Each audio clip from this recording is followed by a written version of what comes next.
All right, so I just wanted to give like a little prologue before I drop this interview I did with Erin Micklow. I hate this, man. I'm exhausted. I fully intended to be as kind and polite as I possibly could. I think there was some preconceptions there and some biases on my behalf that maybe had me a little bit uh dismissive, maybe. I don't know. I was trying to be as mature as I possibly could. I don't think she really wanted to talk like with me. I think she wanted to talk at me. I don't know. I would like to hear some opinions on that. I really did try to be a good dude. Um, this I can't. I will never cover another subject like this. It's exhausting. Like I don't know how anybody does this. I don't. I'm there was wrong done as far as I'm concerned by both parties. I think that Jesse is kind of right. Like, well, bro, what it is, what it is. I think that Erin has a lot going on. Um, yeah, I tried to be friendly. I don't know. I really want to be a proponent against bullying. I think if you're bullying somebody, that's stupid. It's unnecessary. I'm gonna have to lead by example here, and I'm prepared to do that. I'm not perfect, so don't expect perfection from me, please. Just effort. That's what I tell my kids.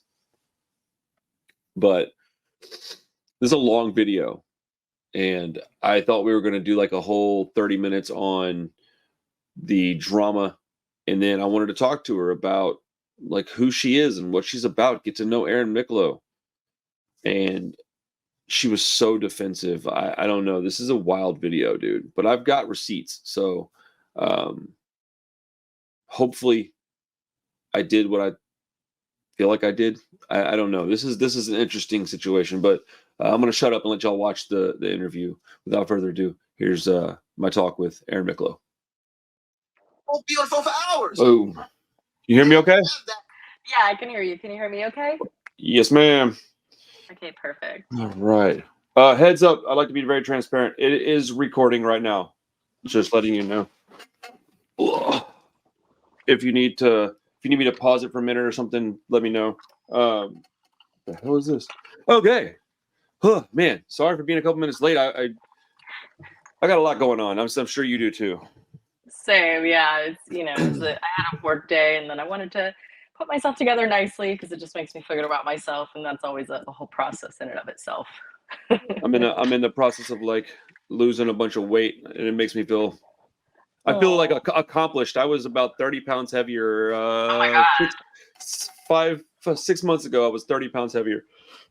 Oh man, so yeah, I got sober, had kids, and then got fat. So I was like, yeah, I gotta fix this. But Yeah. okay, so I do my little "Hey guys, what's up" thing, and then we'll just start talking. I would like you to say as much as you would like to say. I do have a few questions, and if there's a question that I ask and you either feel like you don't want to talk about it, that's your prerogative. We don't have to. I'm not going to take it personally. And if I say something that you like feel is maybe rude or something, first off, it was not intended that way. Second, feel free to tell me. I'm an adult, so I think a lot of the situation is stemming from people acting, fairly immature, and it's okay, dude. I'm not. It's not okay, but you know what I'm saying. Like, it is what it is. Like, people act that way. I certainly am not going to claim that I never have or don't occasionally. So, I typically work late at night, and I work mostly for myself. I have a part-time job that kind of supplements the dream, so I say that to say that I got as much time as you want or as little time as you want tonight. So I don't have any restrictions. So as long as you want to talk, we can talk. Yeah, same here. Probably just cool. as long as I can stand it, because a lot of this has just been really triggering for me. So it tires me out, and I'm just like, I'm exhausted. That's exactly why I wanted to do 2 little spots. I wanted to get the drama in and out of the way, and then just talk about you. I want to learn about you. I don't know you. I've only met you now this one time over the screen, and I've seen. Well, we'll talk about that in a little bit, because I would like, it'll make for interesting conversation, because it does come with some questions, like just simple curiosities. Yeah, let me do my little intro and we'll get going. Okay. What's up, everybody? How you doing? Welcome back to the Punk Rock Review Podcast. As you can see on your screen, I have a very special guest. Erin Micklow is here. We're hanging out. I was a little surprised to see you message me. Happy, but surprised. This stuff happening right now is kind of crazy, man. It's kind of everywhere in the punk rock world. So aside from that, how are you today? How's your day going?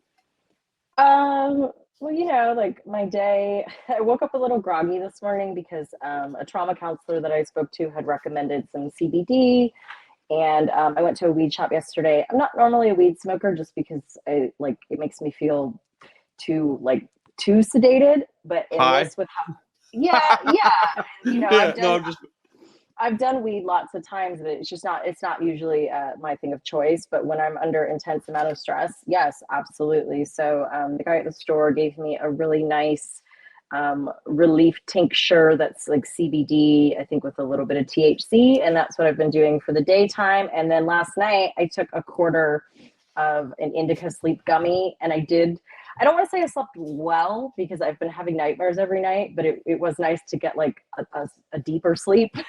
Yeah. It'll be nice when the nightmares stop. That'll be wonderful. But like, it was nice to get I slept for like 10 hours, and that's a good, hey, even with like interruptions, 10 hours is nice. I wish I could get 6. That'd be cool. I don't sleep well myself. So I'm sure everybody's dying to get into the drama, man. That's what everybody's here for, the drama. So let's dive in. For anybody that's wondering, we're going to talk about other things, man. This isn't just about that.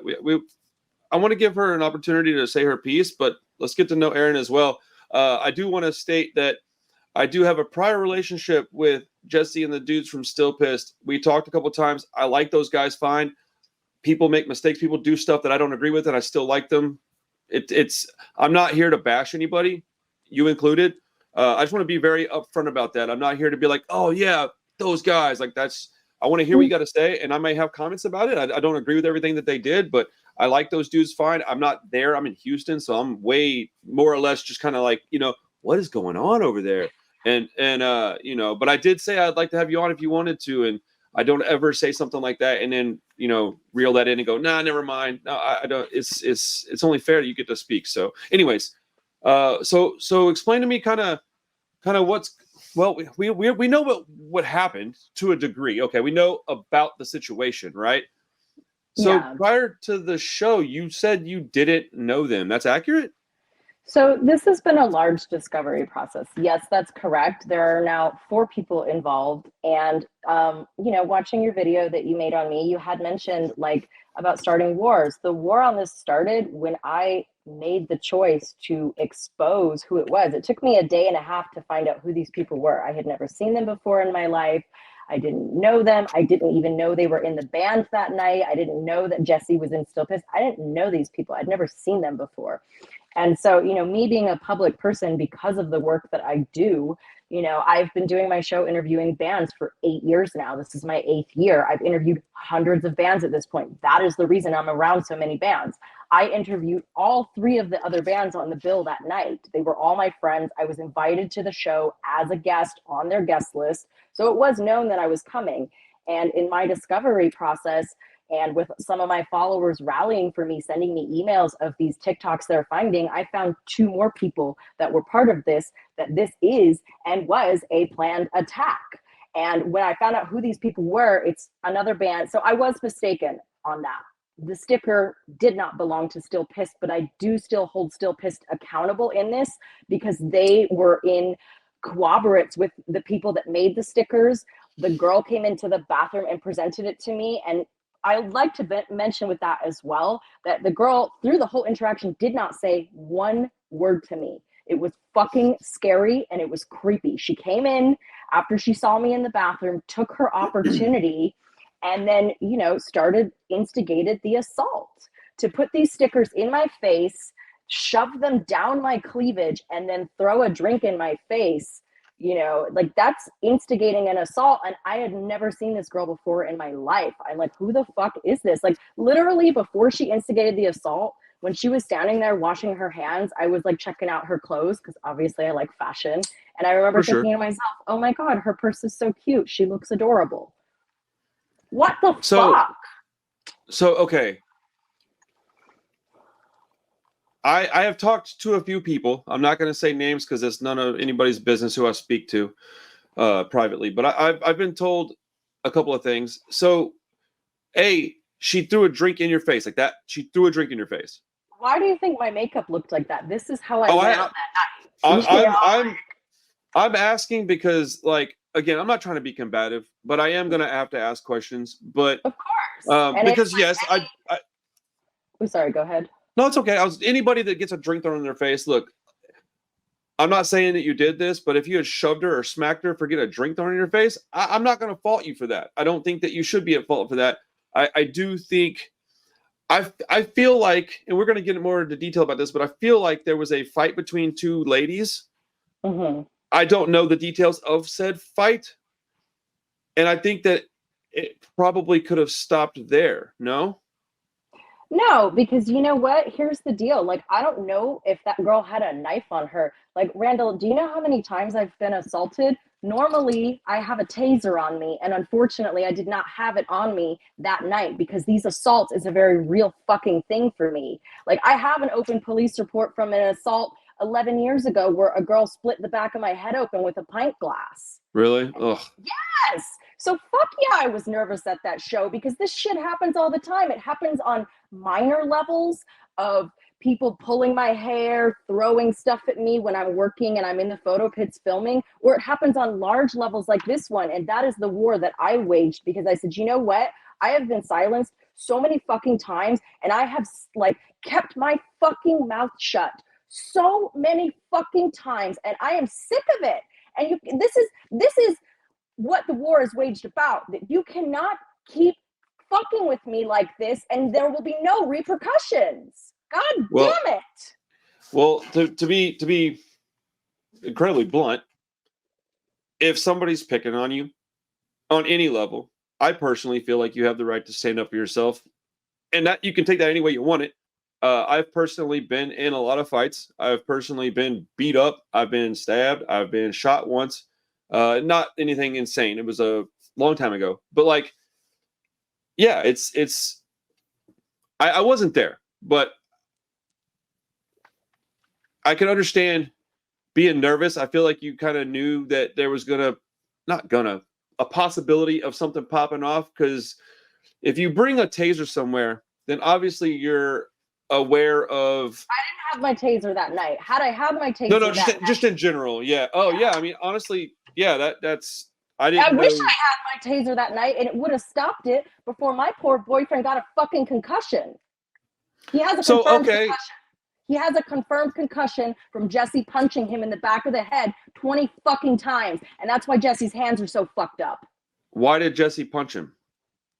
Because he had restrained his girlfriend off of me. This was a premeditated fight. They were watching. We were there for 1 hour, and we were at the bar, and I was taking pictures with fans, and we were having a drink with friends. We had one drink, and we're there for 1 hour. We pulled up in my brand new classic convertible that I just bought, something I worked really fucking hard for because it's something I've always wanted. It's a luxury item I've always wanted, and I feel like at this point in my life, I could finally afford it with all my hard work. For sure. I mean, you have the right to buy whatever you want with your money. I mean, you're not going to hear anything other than that from me. Yeah, and it was like our night out, you know, and we are like, we're there, we're uncomfortable because we're being watched. And I noticed Jesse watching me. I didn't know who he was. Okay. Maybe it was because he was wearing a white shirt and a sea of black. Maybe it's because I was just getting a bad vibe from him. But they were all staring at us, taking pictures of us, and like kind of cooperating with each other. And I said to my boyfriend, we were going in to watch Acetus, a band that I've interviewed twice now.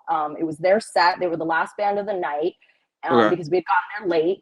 And I said to him, baby, I got to pee first. I'm nervous. Will you please come and stand outside the bathroom while I just pee real quick before we go in to watch the band? And he does. He's standing there outside of the bathroom, taking a photo of like, there was a cool poster there. And, you know, like I had said in my statement, and like I said to you, Randy had come out of the restroom, the stall, and was washing her hands while I was in there waiting in line. She leaves the bathroom. A minute later, comes back in with those stickers and initiates the assault. I don't know this girl. And then within just a matter of a couple of minutes, My boyfriend hears me screaming in a way that he's never heard me scream in the 11 months we've been together. He gets a peek of my face. He sees that my hair is destroyed. My makeup is all running down my face, and I'm in intense distress. So I'm yanking the door open while she's holding it shut with her body and punching me. And, you know, it's like she keeps slamming it shut, and my boyfriend gets a couple of peeks of that, and then finally gets an elbow in, wedges it in, pushes it open, immediately restrains her. And within seconds, Jesse was already fucking behind him, punching him. And then Randy is punching him and scratching him. I grab her, pull her off of Adrian. She knocks me back on the fucking ground, and they're on me and attacking me. I don't know who it was. I felt multiple people on me though. I'm scared for my fucking life. I shimmy underneath the bathroom stall to protect my face, my neck, my throat, and they're pulling me out by my hair, and I'm screaming. And it was not true that there weren't any other girls in there, because when I shimmied under the stall was locked because there was a girl in there going to the bathroom, and she's standing on the toilet screaming in fucking terror because she's scared. She's just in there trying to pee. I'm in there trying to get out of the line of fire because they're blocking the door. Adrian, my boyfriend, is backing the fight out so I can get out of the bathroom safely because I was cornered. Like, Okay. I don't know if they have weapons. You know, I'm Sure. not a fighter. If anything, I'm not a fighter for the sole reason that, like, my job is very physical. Between my Airbnbs that I run of doing the turnovers myself, of cleaning, and between my job as a working model, actress, and host, I need my body intact, okay? And with all these injuries and emotional distress, I am not a fighter. I'm not like, yeah, I'm gonna beat your ass back. This is a one-on-one girl fight. Fuck no. I'm a fucking grown-ass woman, and it's ridiculous. I don't want this shit. Okay, first off, I had zero doubt in my mind that you didn't want this. I wholeheartedly believe that you didn't want this to happen. Okay, you don't have to convince me of that. But like, so did he not lay his hands on her? And I'm not trying to be antagonistic. I'm just trying to get, because like it seems to me that's what everybody's saying. That's what everybody's going around and labeling Adrian as a fucking woman beater for stepping in to protect me. You know, the trauma counselor I spoke to the other day had said that she's like, do you know how many fights I've seen where men stand by and do nothing and their girlfriends get stabbed? She's like, you're really lucky to have a man that comes in and is willing to risk his safety to get you to safety. You know, I agree with that, but I still, did he hit her? I didn't see him do that. Okay, because it feels like he probably hit her. And I'm not even saying that I blame the guy. If he runs in there and his girl's getting beat up on, I'm not saying what you should or shouldn't do. But I mean, you got to expect. Now, okay, I also understand that she came in and instigated the scenario, right? Like, had she not come in there and done any of that, none of this would have happened. I understand that. I agree with that. I also think maybe he did something he shouldn't have done to a degree and got his ass whooped for it. Whether that's true or not, I wasn't there. I'm sincerely not trying to be like a dick or anything. I just, and it's, I'm not saying that to like condemn anybody. A situation's a situation. If my girlfriend was getting stomped out by some chick, I would probably grab a hold of that girl too. I don't know if I would hit her. I don't think I would hit a woman like that. I don't know. I wasn't there, but I would put my hands on somebody. I would grab a hold of them. And so I'm only saying that to say, like, the situation got out of hand very quick. Who was the first person that threw a punch or a shove? Was it Randy? Yeah. She hit you first? The minute she touched me, that is assault. Unwanted touch is assault. She put her hand down my cleavage and fucking so that's what my face. So the hand and the cleavage is what set it off. Yeah, well, no, what set it off then after that was the drink in my face. And then she starts punching the shit out of me because she came in there for a reason. You know? So just to get clarification, I was under the impression it was a little different. So she can, you know, because that's why I'm asking. That's why I'm asking. I understand getting upset. You don't have to be, you're not going to bother me by getting upset. I get it. You have every right to be upset. You're not going to offend me at all. We're just talking. I've I'm trying my best to be as fair and polite and respectful as I can to everybody. So anybody that's wondering about that, if you got a problem with something I'm saying or doing, kick rocks, go somewhere else. I don't care. I'm being nice. I'm not being a jerk to anybody. I just want, because what really happens a lot of times and stuff like this is when you find out the real actual truth, what happened, multiple people are at fault. One person likely started it, and it could have been stopped at like 7 different points in time. And I'm not saying I would have stopped it. I'm not saying I would have done any different. I'm just saying that oftentimes you find out and you go, oh, well, and it sucks because as an adult, we have to go, because like, okay, I've been in trouble a lot of my life, and I've had to look in people's faces and be told, yeah, I'm sure that made you upset. Yeah, I'm sure that made you feel this way. Doesn't mean you should have done what you did. And so, again, that could have happened on multiple different accounts, I would imagine. What'd you say your boyfriend's name? Adrian? Yes. So Adrian could have done something a little different. I think you could have. Absolutely, Randy and Jesse could have, for sure. I don't know that. Man, the situation sucks. It's just, it's ass. I will it's say, ass. I pick and choose the shows that I go to, and I had never been to this venue before. Okay. And it's safe to say I'll absolutely never fucking go back there again. And I'll never, I didn't know this was a Nacho Presents show as well. And he's the one that runs CY Fest that made it very clear last year that I was not welcome. And Nacho and I have old beef. And you know what? Like, the beef between Nacho is I got him in a movie. They asked me to help cast a punk band for a movie that had a supporting role in, a movie that actually did really fucking well. And that's awesome. You know what? Like, I got him the job, and like, way to bite the hand that feeds, my dude. And then after that, he just decided, I guess I wasn't cool enough to associate with, so he had to hop on the fuck Erin Micklow boat to look cool to his people. You know what I mean? I do think that is. I do think that's a thing. I do think it's a thing because you were on that boat too before this conversation. You were like, "Fuck her." I watched 32 minutes of you ragging me, man.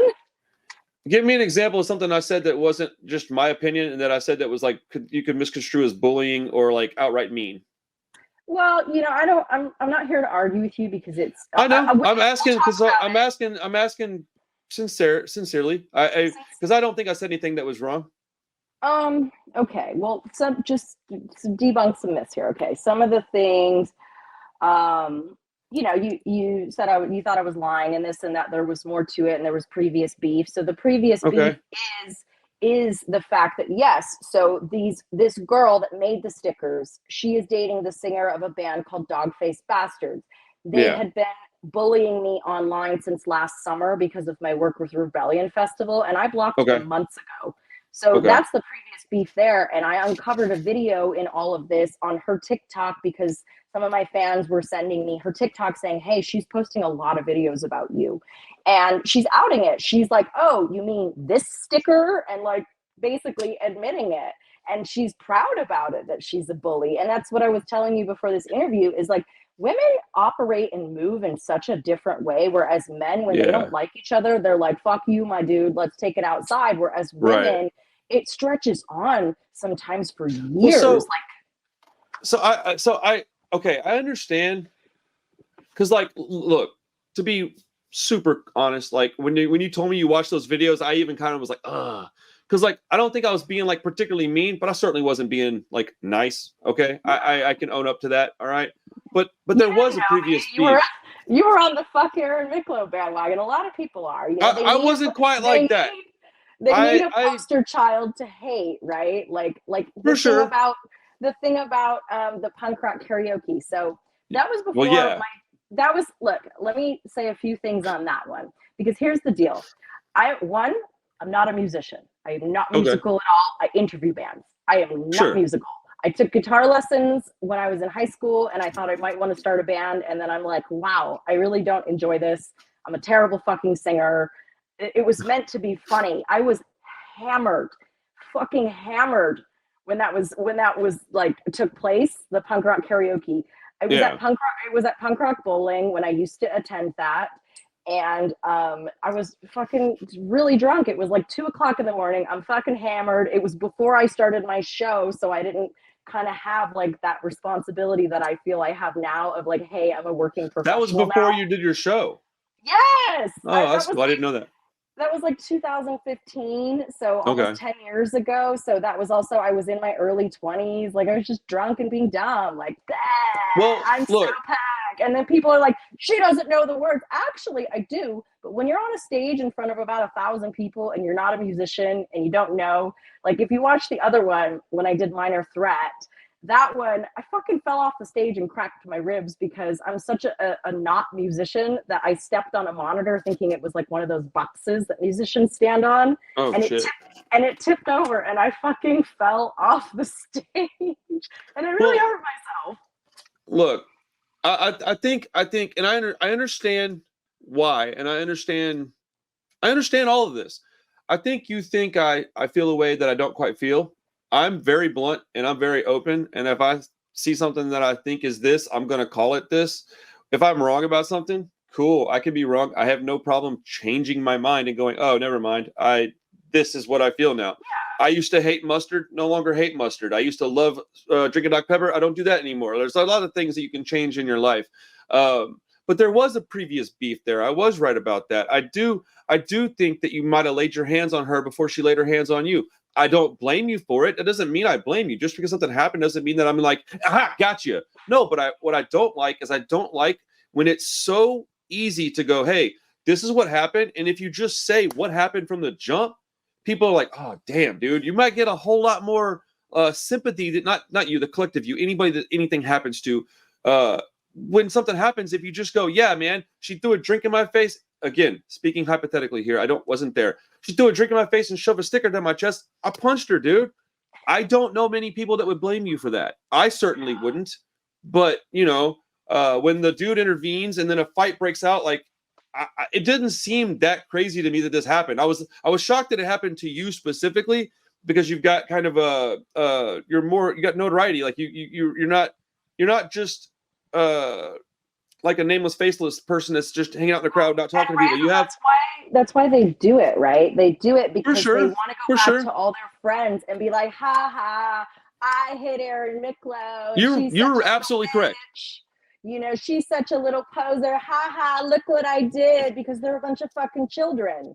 They're a bunch of children. Well, I mean, hey, look, I can't argue that. I mean, I have done and will continue to do, I would assume, childish stuff occasionally, but like. So the repercussions for them here is that, look, I am a grown-ass woman now, and I'm not having it anymore. And so I'm not going to hit you back.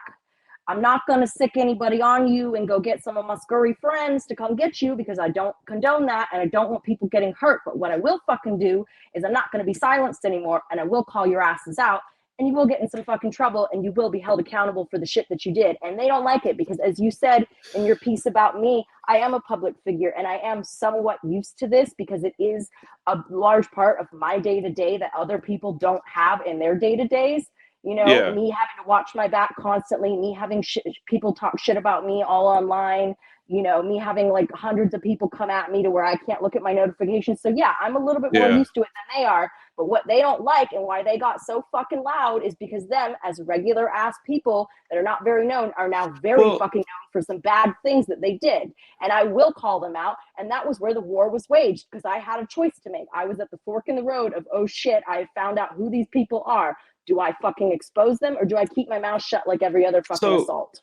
Do you not see any problems with any of the stuff that you said, though? Because and let me say, once you say something of that intensity, no. I'm not saying that it wasn't. I'm not saying that at all. I am saying that at multiple points that I've seen on Facebook and in the video, you had mentioned being jumped, which I don't believe happened, and you mentioned men beating you up, which didn't happen. I did not say men were beating me up. I never said that. But I did say jumped. And I think being jumped is an attack that you were not anticipating. How can I anticipate when I don't know this woman?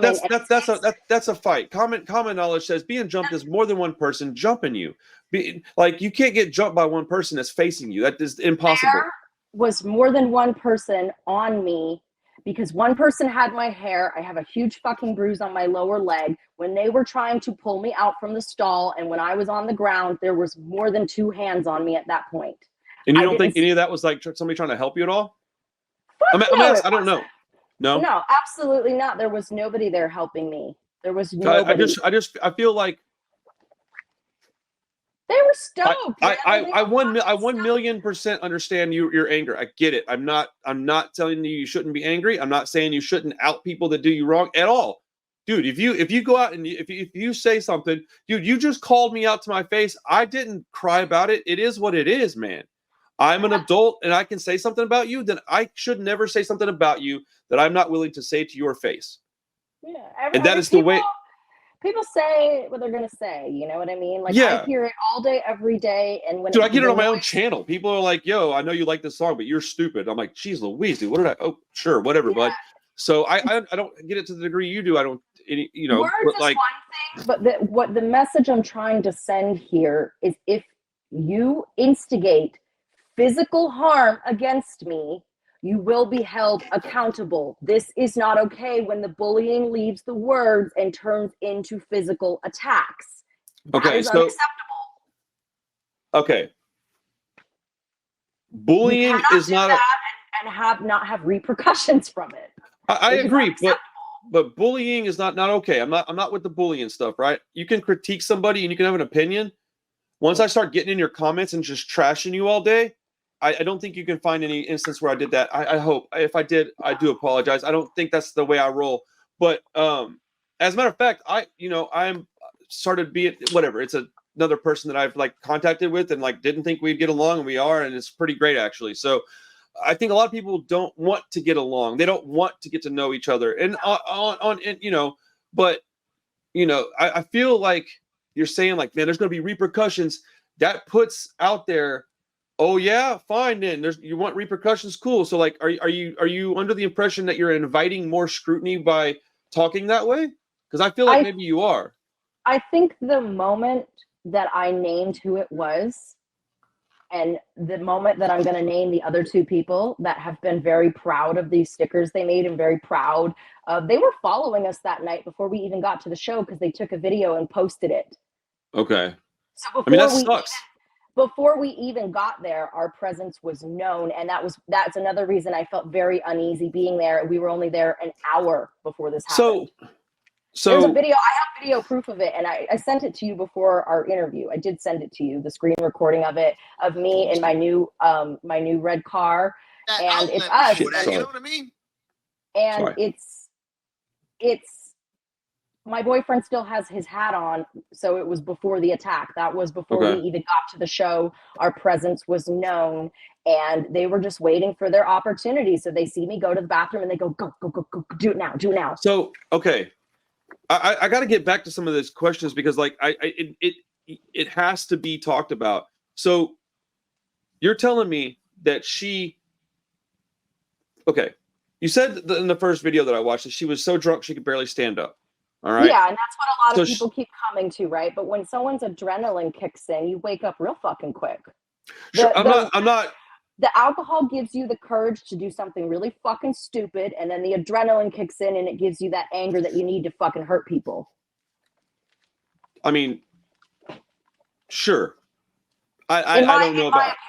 In my opinion, I'm not saying you're wrong, but I don't know that I 100% agree with that statement. But whatever, whatever. I mean, look, dude, I understand the position you're in, so you're going to be on your laurels, defensive.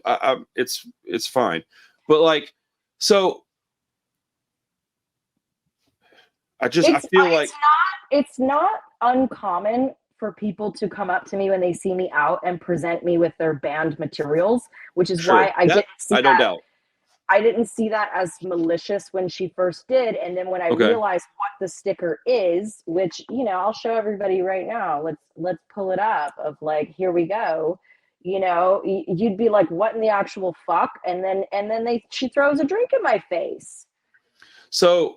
Yeah, look, I have been on record saying that there's the band logo. We finally found the sticker where she's not hiding it with her thumb. So yes, I was mistaken. It was not a still pissed sticker. Excuse me. I had fucking alcohol all in my eyes. No. Dude, look. You're not. Nobody expects you to be able to recount something 100% correct right after that. At least I don't. I think that's unreasonable. But I was wrong on that, and I'm happy that we found it. And this is what I mean. It is now 11 days post assault, and I'm finding out new information every day. Like I found that video 2 days ago of like, oh my fucking God, she videoed us before we even got there. And it's that like, is a little strange to me. We're fucking dead in the water. Let me show everybody. I'll pull it up on and show you like this woman. And mind you too, this is my lower leg last night. So to say that I wasn't seriously injured, this is last night. Sorry, my light is like. No, it's okay. I saw it. It was pretty gnarly. There you go. Like at an angle. There you go. Okay.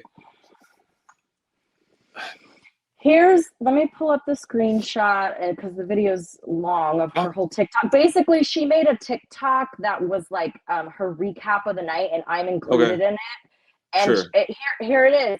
It's this girl, Michelle, who dates the singer from the Dog-Faced Bastards, whose sticker that is. And they're friends with Randy and Jesse.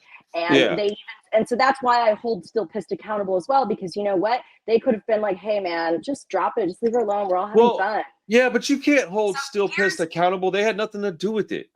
They collaborated in it. Like, what the fuck? No. Look. I think the sticker is stupid, okay? I don't understand it. I mean, I don't.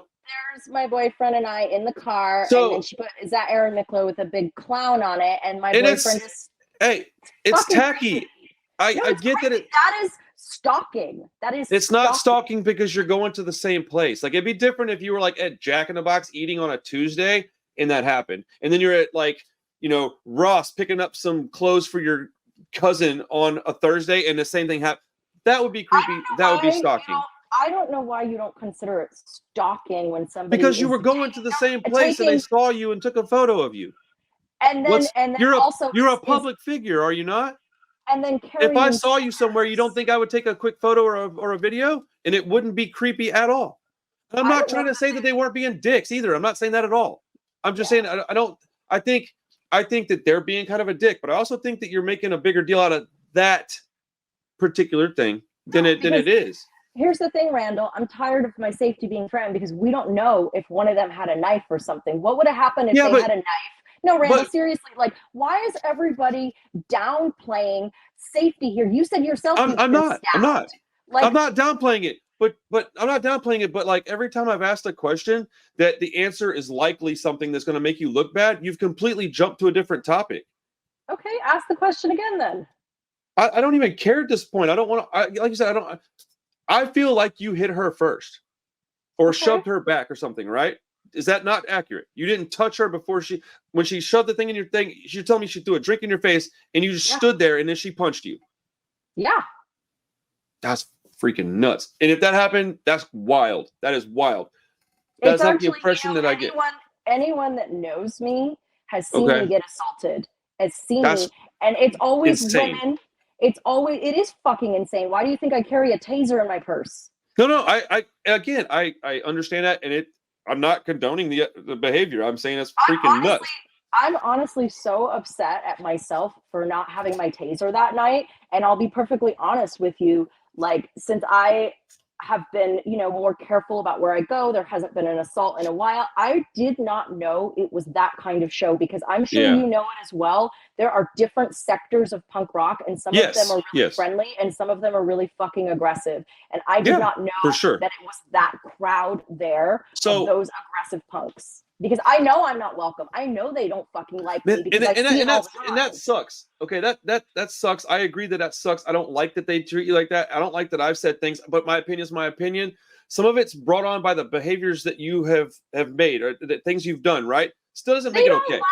They don't like that because of my work as an actress and a model. They don't like that my hair and makeup is nice. They don't like that my spikes are clean. They don't like that I do red carpet events for press for myself. No, that they probably don't like, but do you not understand why? I don't care. It's not my prerogative to be everybody's favorite person. I'm good. Not here. No. Pause. That's good. You should absolutely feel that way. But with that, the pendulum is going to swing both ways. If you have that kind of attitude and you're like, I don't give a shit, fuck you. No, I'm not saying fuck you. I'm saying okay, that or I don't give a shit. You don't have to like me. Is that fair? You don't. Okay, so I do feel like some of this stuff is brought on by your behavior. I'm not condoning it. I'm not saying it's okay, but like if you know that, it is what it is. Like you have to just deal with that, or you can choose to adapt and change a little bit. But I'm not saying it's okay. I don't. My behavior that night was arriving at the show, greeted by That night, sure. No, I'm not. I'm talking about in general because you're telling me that you knew you weren't wanted somewhere, and I'm asking you, but you understand why some of the people feel the way they feel. I don't feel like you want to take responsibility for anything. Not that. Okay, look, I'm not trying to. Can you tell me what I'm taking? What people would like to see me take responsibility for? Because see, here's the deal, Randall. If I lived my life as I'm a 35-year-old woman, so I'm done with the little girl bullshit. I am a 35-year-old woman. I'm fucking divorced. I am a small business owner. I've grown up. Grown up. You know, you are 42 years old with 3 kids.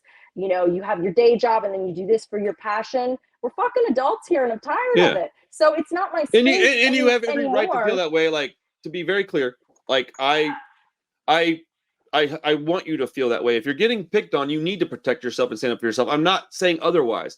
I just think that the situation is like, it's one of those things where it's like, man, sometimes people aren't going to be friends, man. People aren't going to get along. I don't think people should bully you. They should leave you alone. I don't understand why they're thinking about you. I don't get it. If they don't like you, why do they care? Look, up until this. People that come up to me at shows and they say, fuck you. They say, poser. You know what I do, Randall? I walk away is what I do because I don't fucking care. Well, that sucks that happens to you in person at shows. That's stupid. It happens all the time. But the minute you're going to not even the minute you touch me, because I have so many people all the time throwing stuff at me, pulling my hair, shoulder checking me, and I let all of that go. This one, absolutely fucking not. Absolutely not. No, I'm not. So what is it? So what is it that? Okay, I have a feeling that this is going to get really bad for your fella. Like, no, because I think I get the impression that, look, I don't know if she hit you first or you hit her first. You're telling me that she hit you first. Okay, we're going to go with that being the scenario. She hit you first, right? She walked in. She put stickers in your face. I'm being told that she didn't even put them in your cleavage. Okay, fine. She put them in your cleavage and she threw a drink. No. I know. Yeah. But my point is that I'm having to figure out by 2 different parties what's going on. And I'm doing the best that I possibly can to try to figure this out.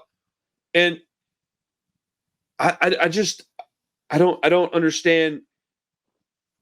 I don't know, man. I think there's a lot of things that in life we don't have to understand them. It's just shit sucks.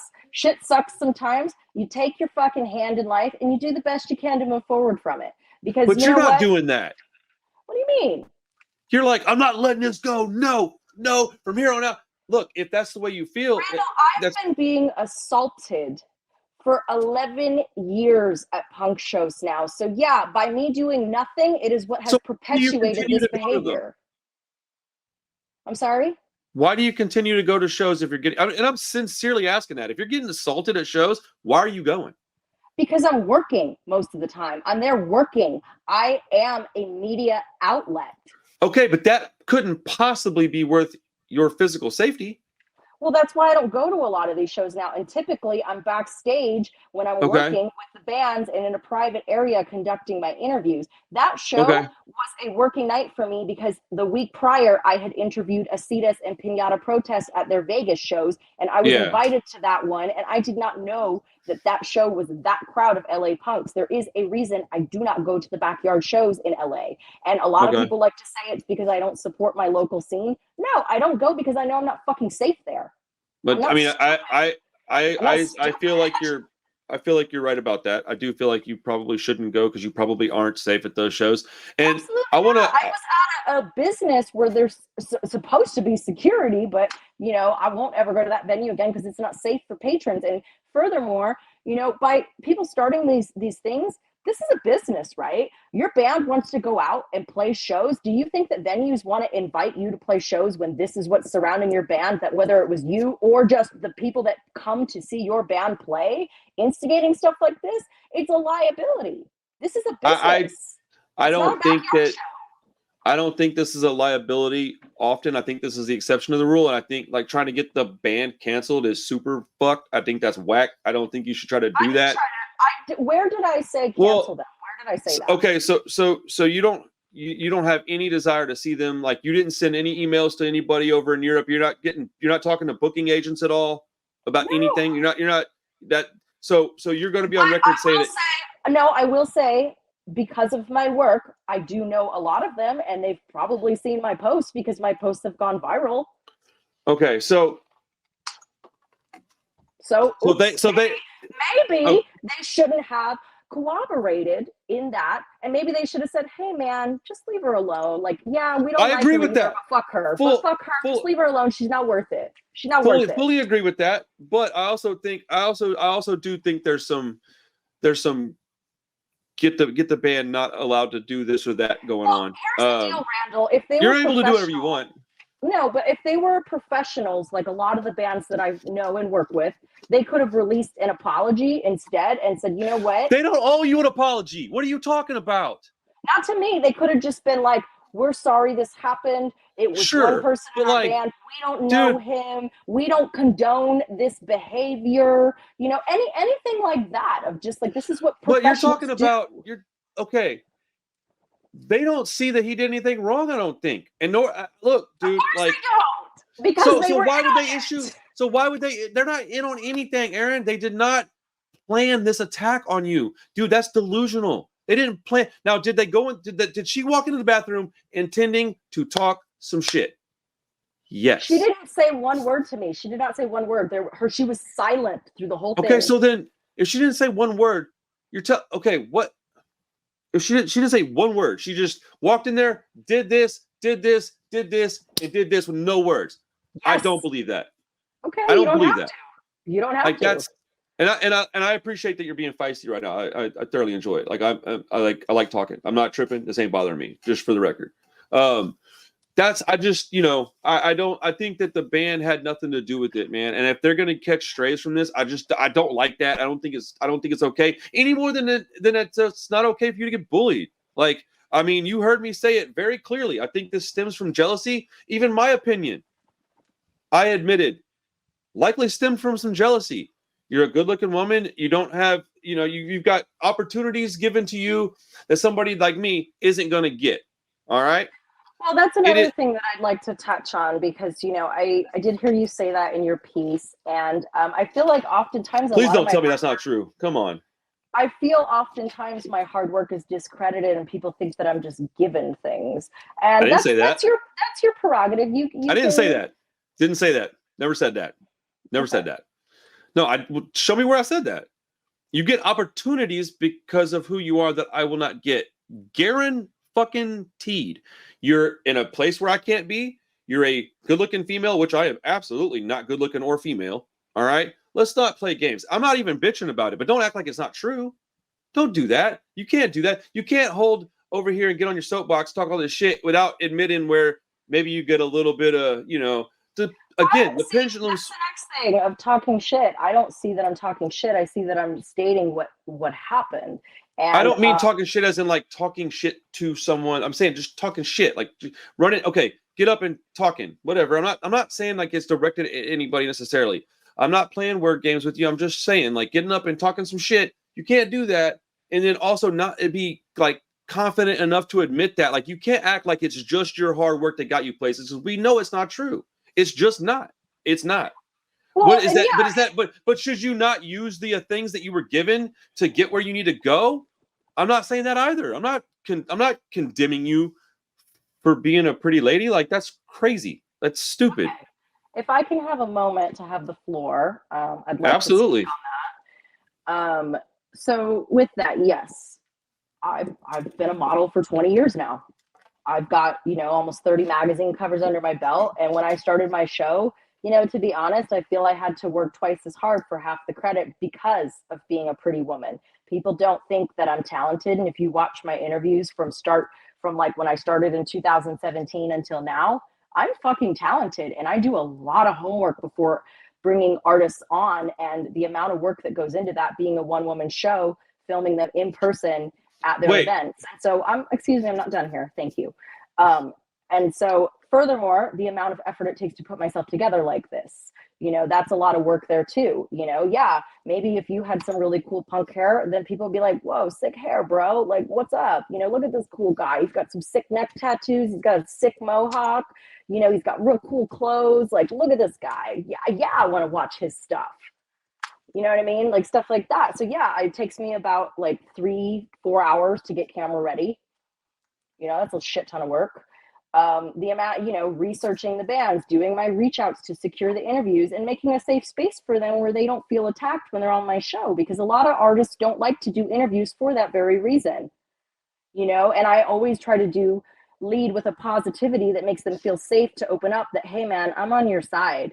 And so I'm not here to attack you, to stress you out. And that's why when you watch my interviews, you see there's a rapport between myself and the artist. And this is why we're friends. A lot of them, we develop friendships after the interviews because they're like, hey, you're really cool. And you asked really good questions. I can tell you did your homework. So that's it. That's all I have to say on that. Okay. You done attacking me now? We good? I wasn't attacking you. I was standing up for myself. Okay. And you don't, yeah. I'm beginning to see what's going on. I'm understanding it. Because I mean, you told me, man, I'm a good looking woman and they don't like that, blah, blah, blah. And then you're like, no, I don't get nothing because I'm a good looking woman. Like, come on, man. I'm trying to be cool and polite. I understand why you're angry. I'm giving you time. I let you talk. Like, and you're acting like I'm being a dickhead and I'm not. I don't understand that.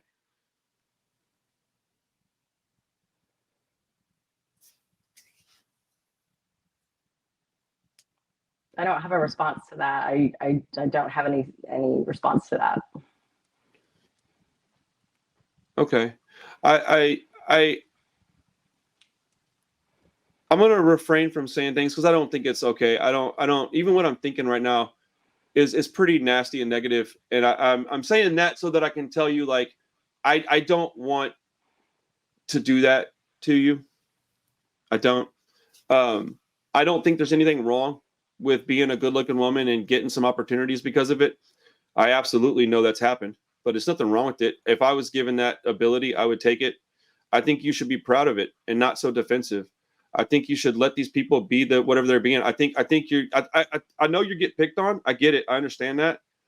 It's turning you away from the real, like, goal and the stuff that you want to do. And you're more concerned about what other people think about you than like what. You just came for me earlier in the interview saying that when I said I don't care, and you're like, well, that's why people come for you. And now you're saying that I care. Like, you're contradicting yourself.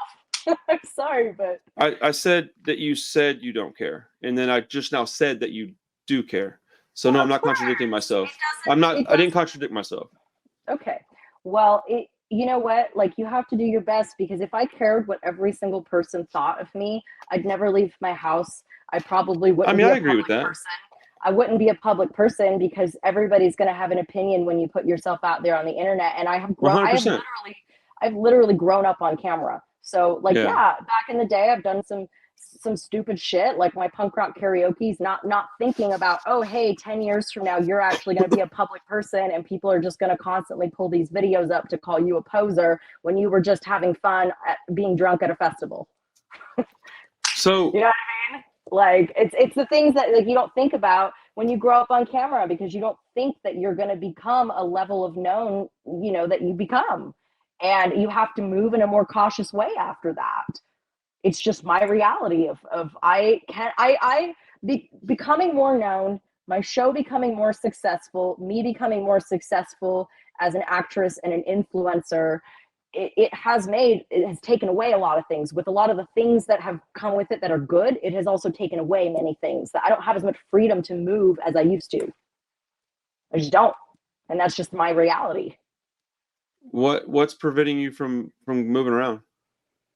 well, stuff like this. Like, I mean, I'll tell you, if I go to any more punk shows, I definitely won't go to any of that sort. I will not go to any more shows downtown. Downtown is even too close to East Los. It's too close. It's too ghetto. It's too shitty. Those are the punks that hate me the most because they're all the crusties. The crusties fucking hate me so much because I'm a glam punk. I'm a girly girl. I'm sitting here with all my makeup and my perfumes and my body glitter and I'm shimmery. I'm a sparkle punk. I'm a sparkle punk, and that's not for everybody. People that say punk's not fashion, I know you know that's ridiculous. I wouldn't be wearing this if I didn't think it looked cool and I didn't like it. It probably took you so long to sew those patches on. It looks like you did it by Girl, hand. I made these patches and I sewed them on. It took me a long time, yes, but I don't really care about that. I'm just saying, like, I'm okay admitting that it's a fashion statement. Of course it is. And look, this situation is crazy. I do think it could have been prevented. I think that the picking on you is stupid. It's dumb. I do think that you've got some things that you should address. Here's a question. I was driving up here, and this is just I'm just asking you a fucking question, man. I feel like you think I'm attacking you when I'm not, dude. Shit. You take things uber fucking personally when they're not meant that way, and I get it. I guess if I was in your position, maybe I would too. I don't know, but I feel like you're doing that with me when it's not warranted, and I'm really. I wish you could appreciate the amount of self-control that I'm exhibiting right now because I'm not an asshole, and I absolutely could be. I was wondering, like, what is she gonna wear tonight? Like, I was thinking about that. I was like, what is she gonna wear? And I was like, man, she's probably gonna throw on a t-shirt and have her hair pulled back. No, I'm not. That's not who I am. Okay. It's just not. Like, this is how I like to put myself together, and this is how I feel pretty. And that's just how it's my body, and I can put myself together how I want to, and it's not for everybody. But you know what? A lot of these people that sit there and hate on me, I'm sure a lot of them are sitting there secretly jerking off to me because a lot of them have told me, and it's gross. I mean, don't act like you're not flattered by that kind of stuff. Like, come on. Come on. My dude, this is not fucking 1985 anymore. I'm not fucking flattered by it. Stop it. Yeah, it's gross, dude. It's fucking gross, the shit that people send me sometimes. I don't doubt that it's gross sometimes. Oh, well, that is gross, but like, it's gross. To a certain degree, you know what's up. Like, I mean, come on, man. Like, and no, I don't condone sending unsolicited dick pics either. Like, I have to say this is ridiculous. Like, but like, I don't know. People are very protective of stuff that they love, and they see you as wearing a costume. You don't understand why? I do understand why. I understand that, here's the thing that a girlfriend of mine, when we had a phone call, about this today, she's like, here's the deal, Erin. I've never once seen you in designer anything, and that's what a lot of people claim about you. I don't have designer clothes. I wear a lot of independent designers. I do a lot of... Don't you make a lot of your stuff? I do make a lot of my stuff. Yeah. Lately, I haven't had as much time to sew as I used to because of my businesses that I started. Sewing was my hobby. I never did it. I made a couple vests for people for sale, and it just, like, for the amount of time it took and for, what I charged them, because I tried to keep the rate low. Incredibly time consuming. Yeah. And, I used to have a lot more time back in the day. When I was married, my ex-husband was the sole provider. So I had a lot more time for starting my show and making clothes. And, now that I'm divorced and, on my own, my boyfriend and I do not live together.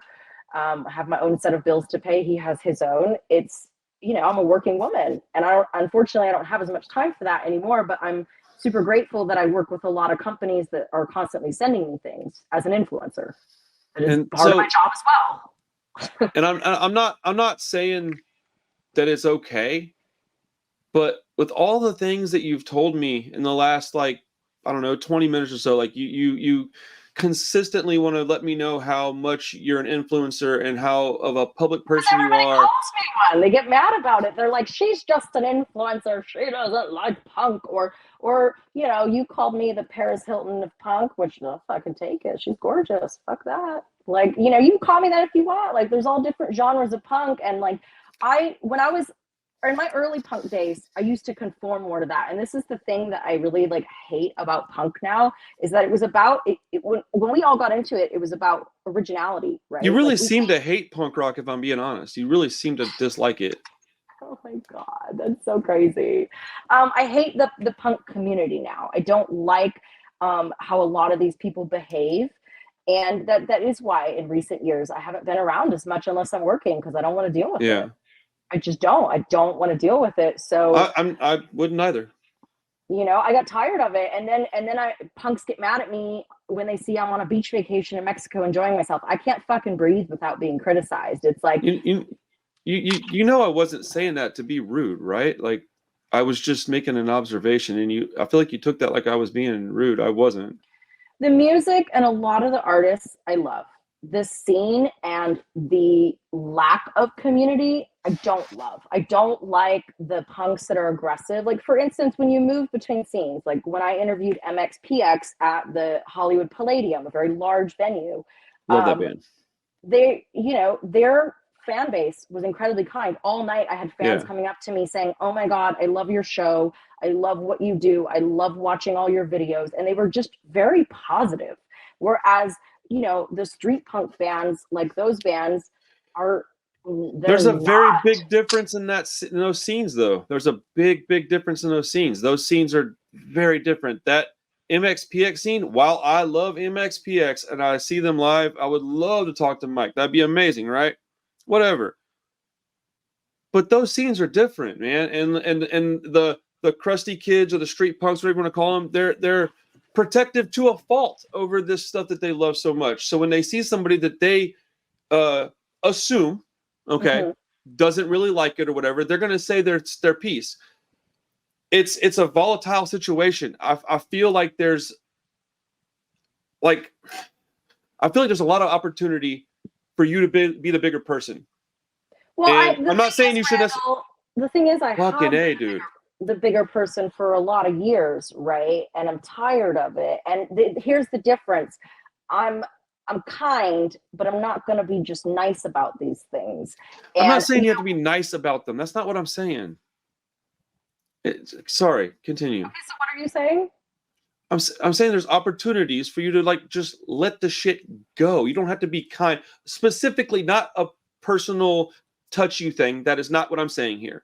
I'm saying if somebody says some shit online, like you have I let that go all the time. We talked about that. We talked about this in length previously in this interview, that how many things I've let go and how this one was a very large assault. So no, I'm not letting it go. I have stated multiple times. I'm not talking about that. I agree. You shouldn't let that go if you don't want to. Okay. I'm talking about in general. This is going to keep happening no matter what you do, because you have already gotten to a point to where this is who you are. This is who they are. Right. Mm-hmm. I'm not saying that either one is right or wrong, good or bad. I'm just saying this is who this person is. This is who this person is. If you're not going to be able to let that go, you're going to prohibit yourself from being able to do things. And in the future, if some of these people get to be friends with some of these people that you're friends with, it's going to cause problems. Like, I'm not saying it doesn't suck. I'm not saying that you should be targeted. You shouldn't be targeted. I've stated that so many fucking times. I feel like you're not even listening. Like, I know I don't agree with the way you're treated online. I don't agree with it. But there's only, like, as an example, I can commit to right now, I won't be posting shit about you in comments. All right. If you do a video 2 weeks from now that I watch, I might critique it. Okay. We've talked at this point. I thought you were really charming for like 30, 40 minutes. You've got some venom in you. And I don't, what? I feel like, yeah, this is wild, man. I was pretty convinced that we could get along. I didn't see why not.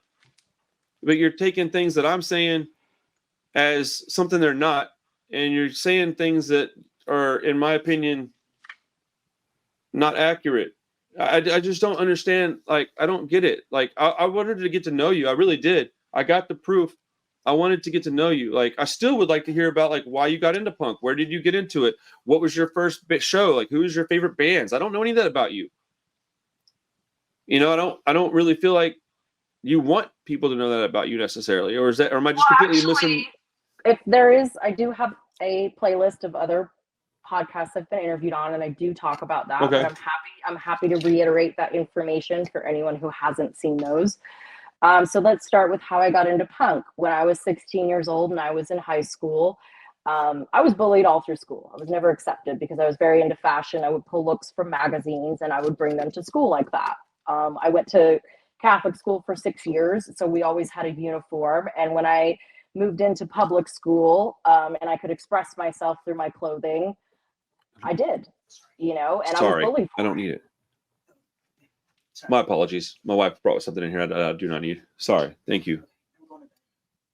My apologies. What were you saying?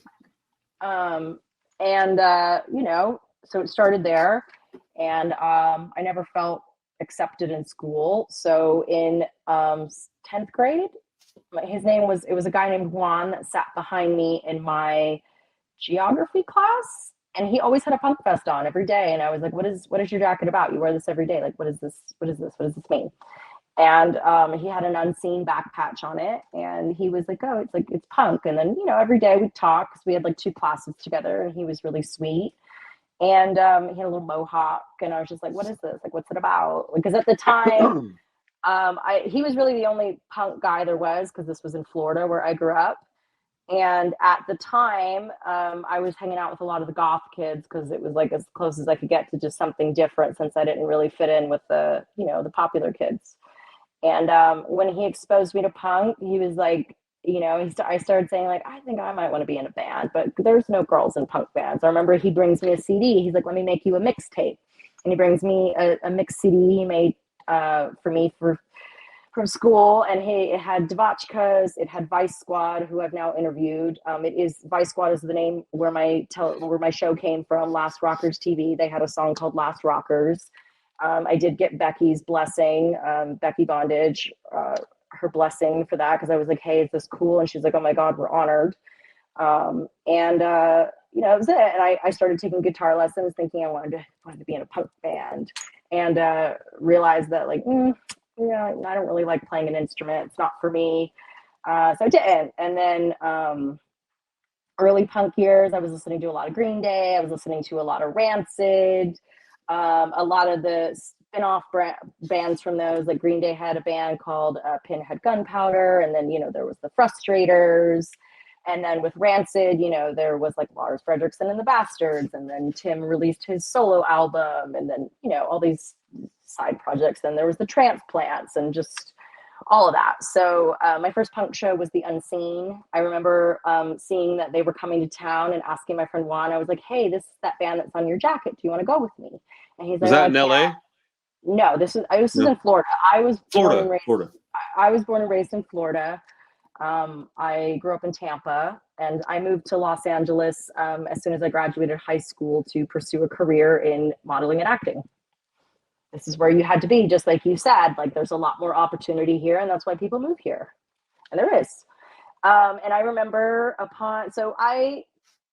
a very young age, I remember going up to New York City when I was 17, because I had seen Rancid over the summer, and I was like, oh my God, they just like blew my mind. What year was that? Can you remember? 2006. I'm trying to think of like what tour they were on. It was 2006, and then there was Warped Tour. I remember going to the Warped Tour, and that was real fun. I didn't have really any friends, I was kind of always a loner back then. Like Florida, it was hard to make friends when you were different like that. A lot of people were just doing a lot of drugs, and that really wasn't my thing either. Like the music was where I found peace. I would music, and I'd read books, and I'm an only child for the most part. I have like a half brother and some stepbrothers, so I've always learned to be alone. It's just, you just got to do your own thing because you don't have anybody else. And I was raised by a single mother. So yeah, then I remember being 17 and like going up to New York City with my mom from Florida. It's just a 4-hour flight, so it's easy because it's on the same coast. And we just go up to New York City because at the time I was thinking I wanted to start an online clothing store. So we went to go and do some wholesale shopping for it. But really, the reason I wanted to go was because I saw Rancid was going to be playing and I wanted to go see them again. So I remember buying a ticket on eBay for like $100. It was insane. On eBay? Yeah, on eBay because it was a sold out show. They played BB King's like 3 nights in a row with a bunch of different opening acts. And I remember, so I paid $100 on eBay from my job where I worked at a grocery store as a cashier. And so that was how I made money. I had on-job training in high school where I would get out at noon every day to go to work. And I had that too. I worked at a grocery store ringing groceries. I knew all the produce by heart and they had me training everybody because I was super fast. You know, so that's where I made my money, and I bought that ticket and I go up, and I remember like Rancid being super new to me, and Tim comes out to do a song with one of the openers, and like I didn't know anything. I was 17 years old, you know, and so I like run to the side and security stops me and they're like, no, and I just go to him and he's like, yeah, come here. And I still have the autograph to this day. I have it in a thing of all my early show tickets. And I remember talking to him, and he was like, he's like, what are you doing? I was like, I came up from Florida, and I'm moving to LA in like 6 months when I graduate high school, and I'm coming out to pursue a career in acting. And he's all, are you coming to the show tomorrow night? And I go, and yeah, this is where me being pretty, whatever, probably had its advantages. And he goes, are you coming to the show tomorrow night? And I was like, no, I paid like $100 on eBay for this ticket because it sold out. And he goes, don't worry, I'm going to put you on the list. And he puts me on the list, and Tim and I are friends to this day. That's awesome. So, I have a photo. So I lost my house in Hurricane Harvey a few years back. So I lost pretty much everything, but I managed to keep. It is what it is, man. Thousands of people got misplaced, whatever you call it, lost their homes. But I still have a shirt from Lollapalooza '96. Out Come the Wolves tour. I went in my house, man, chest deep water, and got that shirt out from my closet. But I got some photos with Tim. I just got some art from him the other day. It's somewhere right around here. I don't know. They sent me the number 31. It was pretty dope. So what kind of what? And then that was probably one of my first viral videos. I made a video. It's called like Punk Girl on the Metro, and it was a video that my ex-husband and I made. It was like very early content creation. And I remember like I got Tim to share it on the Rancid pages because I had used his song Guardian Angel from his Tim Time Bomb project. And at the time, Tim was hiring me and my ex-husband for some of those music videos. They didn't come out, but in the links I sent you on my website, you can see some behind the scenes photos from that. And you know, Tim has always just rallied for me and been one of those kind of, you know, older punks that like looked out for me, like a lot of them have. And a lot of these musicians, you know, there's a reason why they've been on my show, because they like what I'm doing. And I know I'm not for everybody. And there's this section of punks, I call them punks with pitchforks, that just love to come for me, you know, like the old cartoons of like, you know, and they come for me. But there's a lot of people that, you know, like what I'm doing. And I'm told often that like, please don't stop what you're doing. We so enjoy watching your videos, because I get the artists to open up in a different way because they feel safe and they trust me. You know, they feel like I'm on their team, and it does something, you know. And a lot of fans love to get to see the artists that they love so much open up. And so there is a reason. That's true.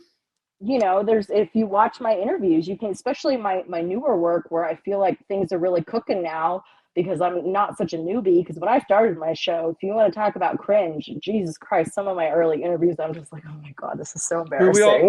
We all grow. I mean, I am not where I want to be yet necessarily. I have a lot of work to do. I've been doing this a long time though, like a long time. And I mean, it takes effort. You know, you gotta grow. You gotta learn. I did a movie, and when I did this, I did the movie Circus Kane. That was the one that I got Nacho in from his band Corrupted Youth. I got them in that film, and you can watch it. I played the character Roxy, And after that film, because of production on that one, was like, we would come in and they'd be like, because it was an indie film, they'd be like, we don't have this set built today, so the whole script is scrapped.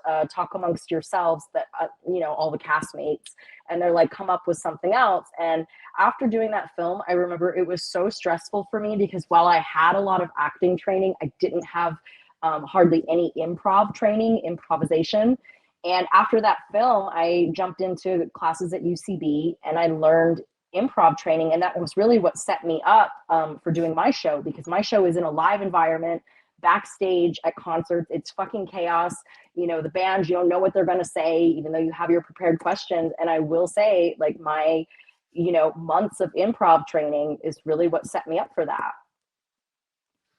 So who's your favorite band? Do you have an all-time favorite? Is it Rancid? Yeah, I have a Rancid tattoo. Nice. I got one too. I didn't know you had any tattoos. They're not visible, so I didn't know. I have one here. Is that a W or an M?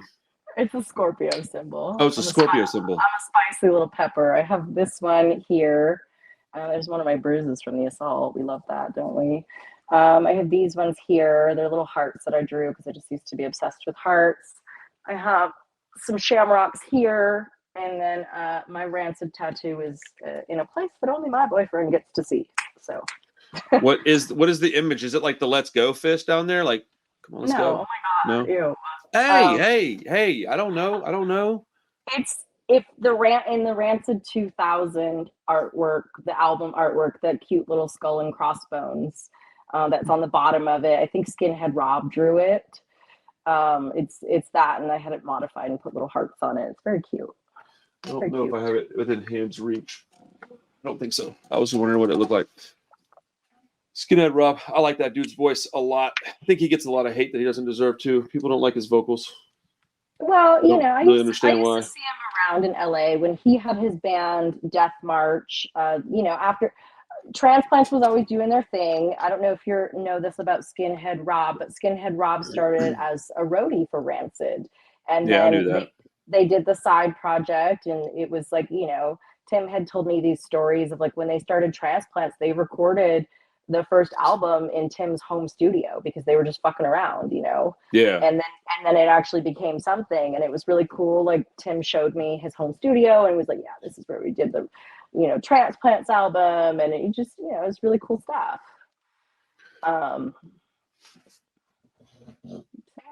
I have a lot, like, it's like, what do you want to talk about within the punk world? And let's like, you know what I mean? It's like, and because between doing my show and having the actual conversations with the artists, and then all of the prep that I do beforehand, so I don't look like a fucking idiot when I'm asking them things, because I want to be educated and ask educated questions. My punk knowledge is actually extremely vast. So. Oh, I don't have any reason to not believe that. You probably know more about punk than I do. I have a brain injury, so I don't retain information very well. So I have to constantly reread stuff. It is what it is, man. I don't care. None of this stuff bothers me. All the stuff that I got to deal with in my life, it doesn't bother me, man. I've been beat up. I've been kicked around. I've been picked on and bullied. I get bullied on my own channel. It sucks. Okay. Like, I was sexually molested as a child. Oh, I'm going to let it run my life. It's not going to run my life. It is what it is. I don't think it's that. I think it's, doing therapy around these traumas in the last 5 years, I've done an incredible amount. I mean, I've done therapy my whole life, but I've done a lot of alternative therapies. I talk about this a lot on my platforms. Like last year I started transcendental meditation, and it's been incredibly helpful. I got Adrian onto it, a month ago before this assault, and he's been enjoying it as well. And it's something that we do together, especially through all this of processing trauma.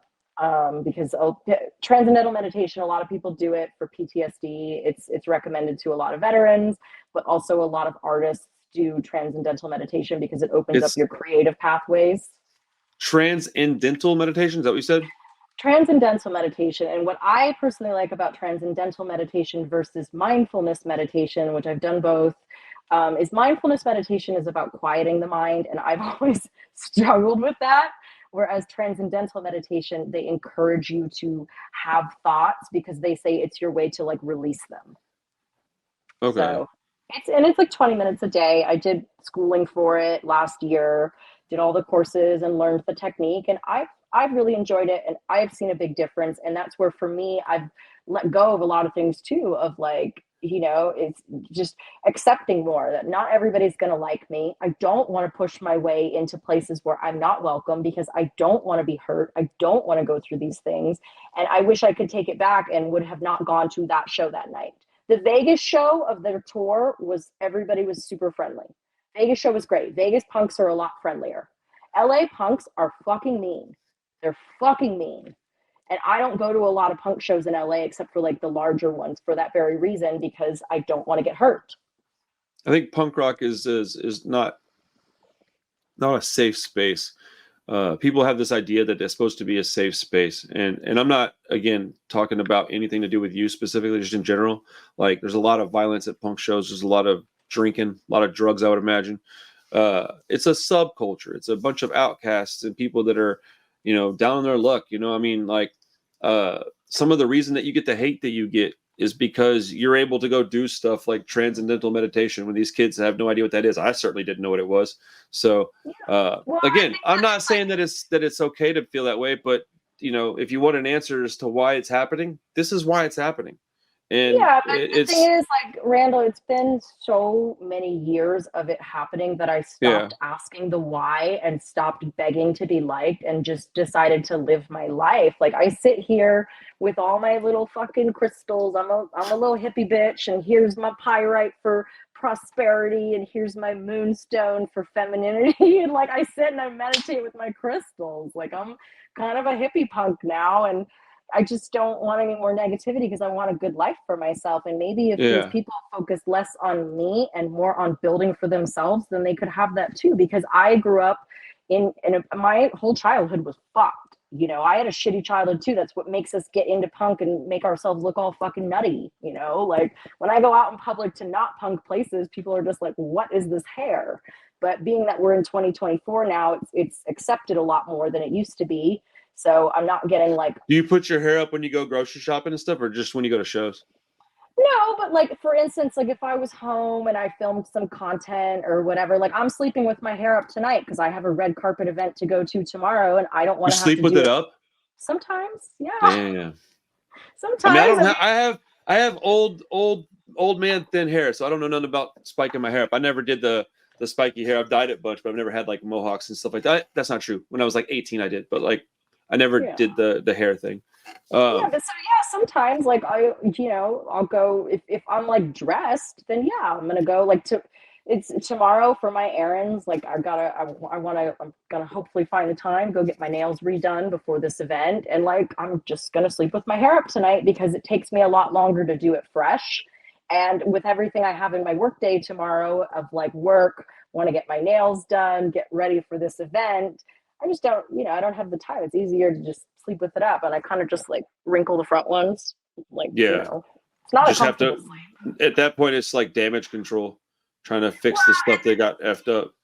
And then the hair treatments, like even last night, I did a treatment that I saw on TikTok where I saw this lady, it's like onion with black pepper and water. And I put it on my head and like massaged it in, and like I wasn't bothered by the smell, but poor Adrian sleeping next to me. Did it help your hair?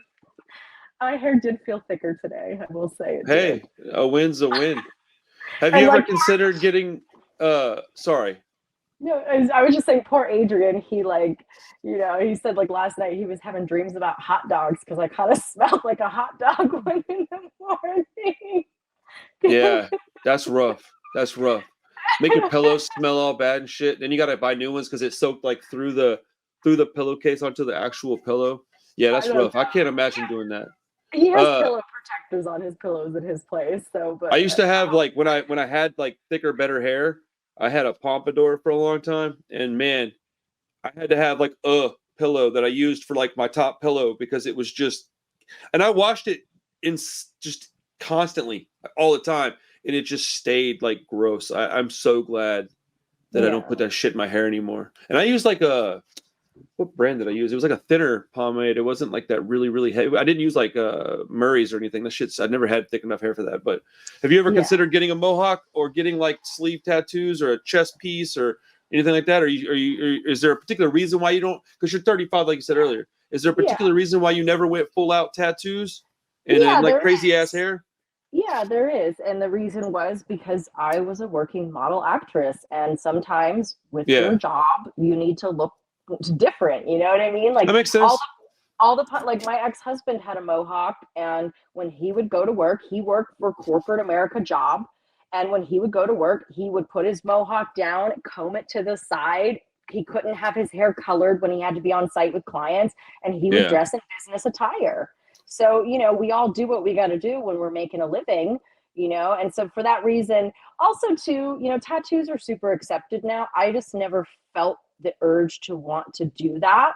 You definitely shouldn't do it if you don't want it. I wouldn't do it to fit in. I was just curious if there was like a specific reason, but like, you know, modeling makes sense. Mainly that, because, you know, I moved to LA in 2007, and at that time too, it was still like being very clean. And I remember getting booked for jobs, and even with my small tattoos, they would cover them with tattoo makeup.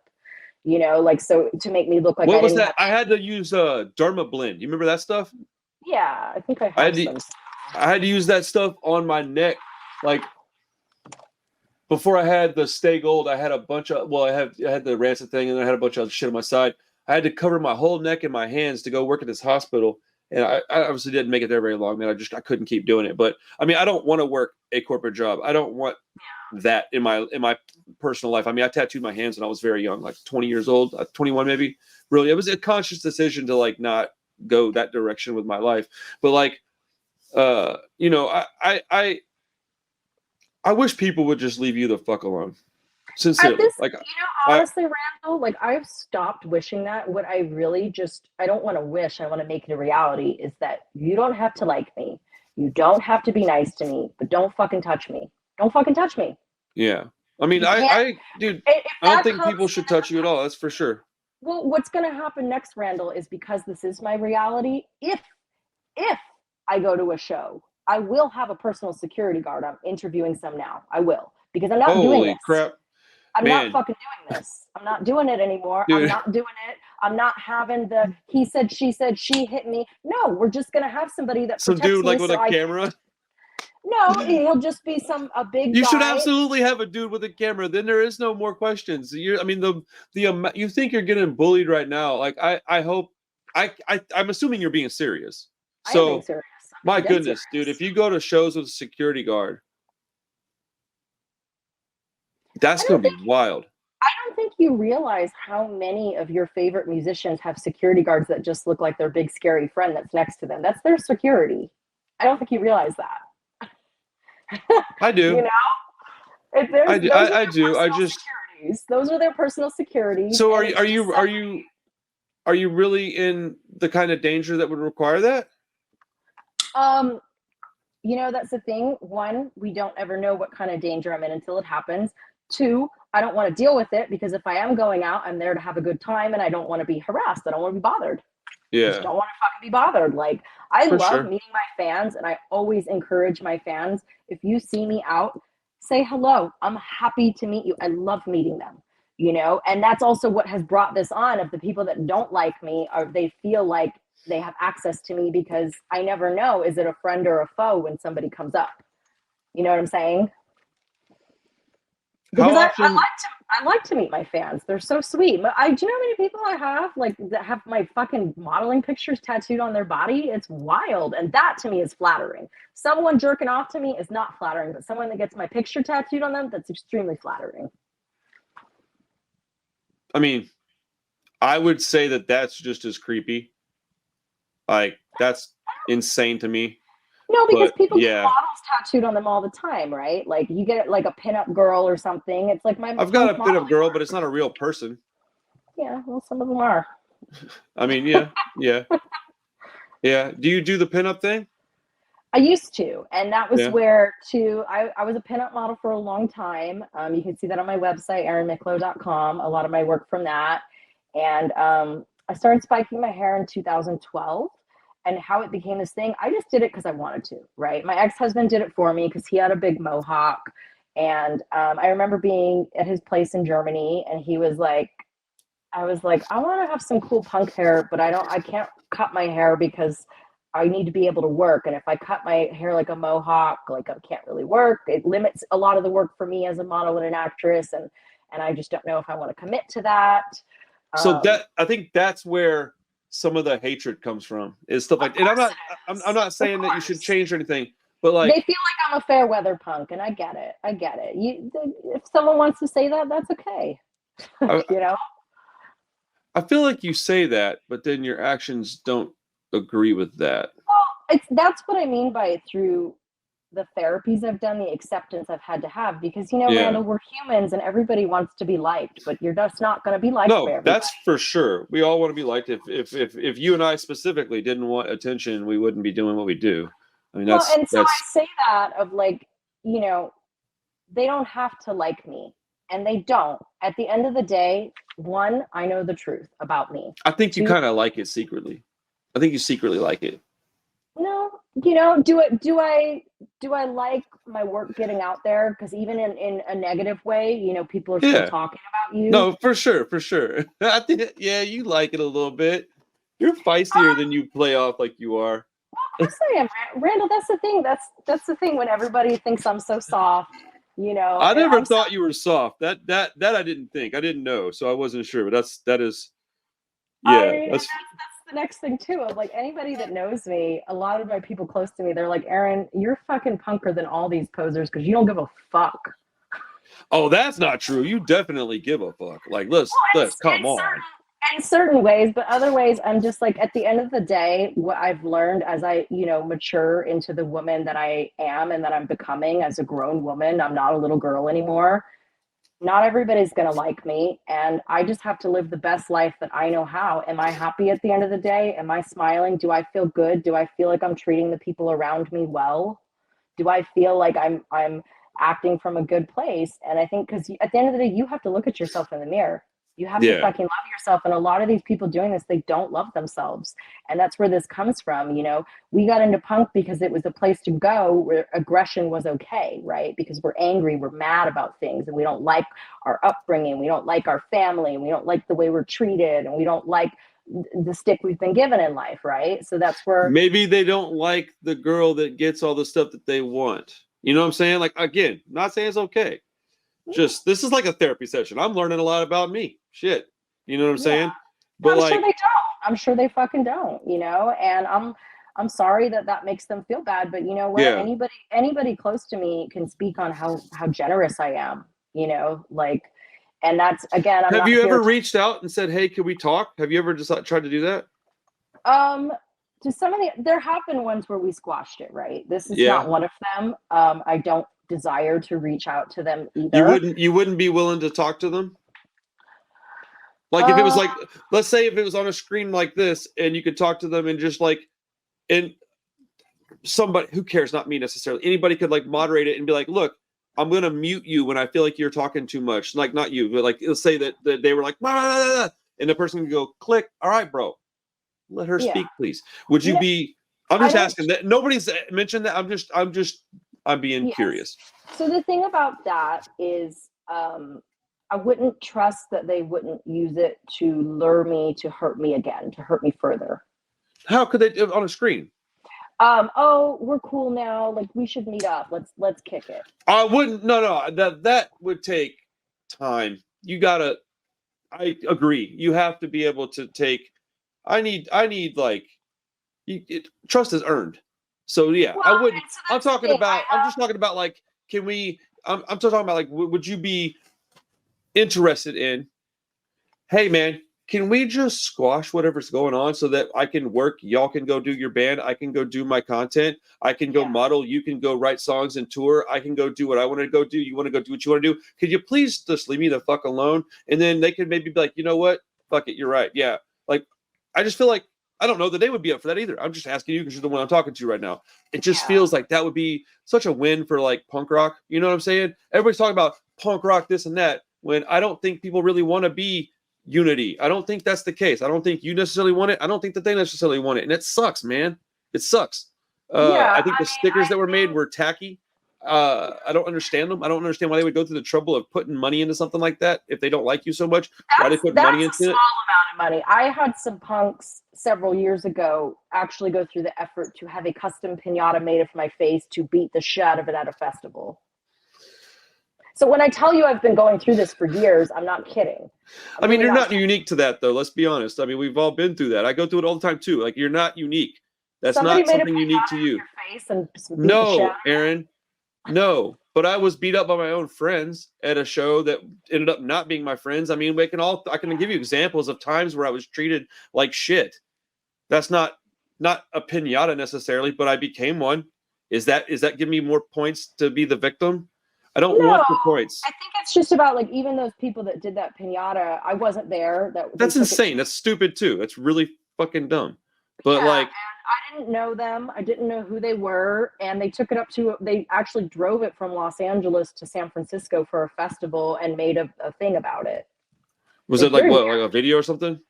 Yeah, they made like everyone just beat the shit out of it. You know, like, have you ever thought about leaning into that and just being like, that's hilarious? I did. I posted it. I posted it, and I was like, I know that this was meant to be hateful, but that's a hell of a lot of effort to go through, and they spent their hard-earned money to have this pinata made. Like, this is. Did they respond to that at all? Because that probably pissed them off that you were like, all right, whatever. That's how you win this stuff. I think they did respond, and then they just got angrier, so I just blocked them because I didn't want to hear it. I mean, yeah. I mean, you know. That's why I didn't want to do this live. I didn't want to put you through that. I'm not. Look. Whatever you think about me is you think whatever you want about me. I don't care. I know what's up. I didn't want to do this live because I thought that would be pretty gnarly. I had people asking questions in comments, and I said, hey, look, we'll find out because I'm going to talk to her. And I did have people reach out. Hey, are you talking to Erin tonight? Yes, I am. I was pretty confident that we would sit down and talk and get along really well. I was a little surprised when we didn't.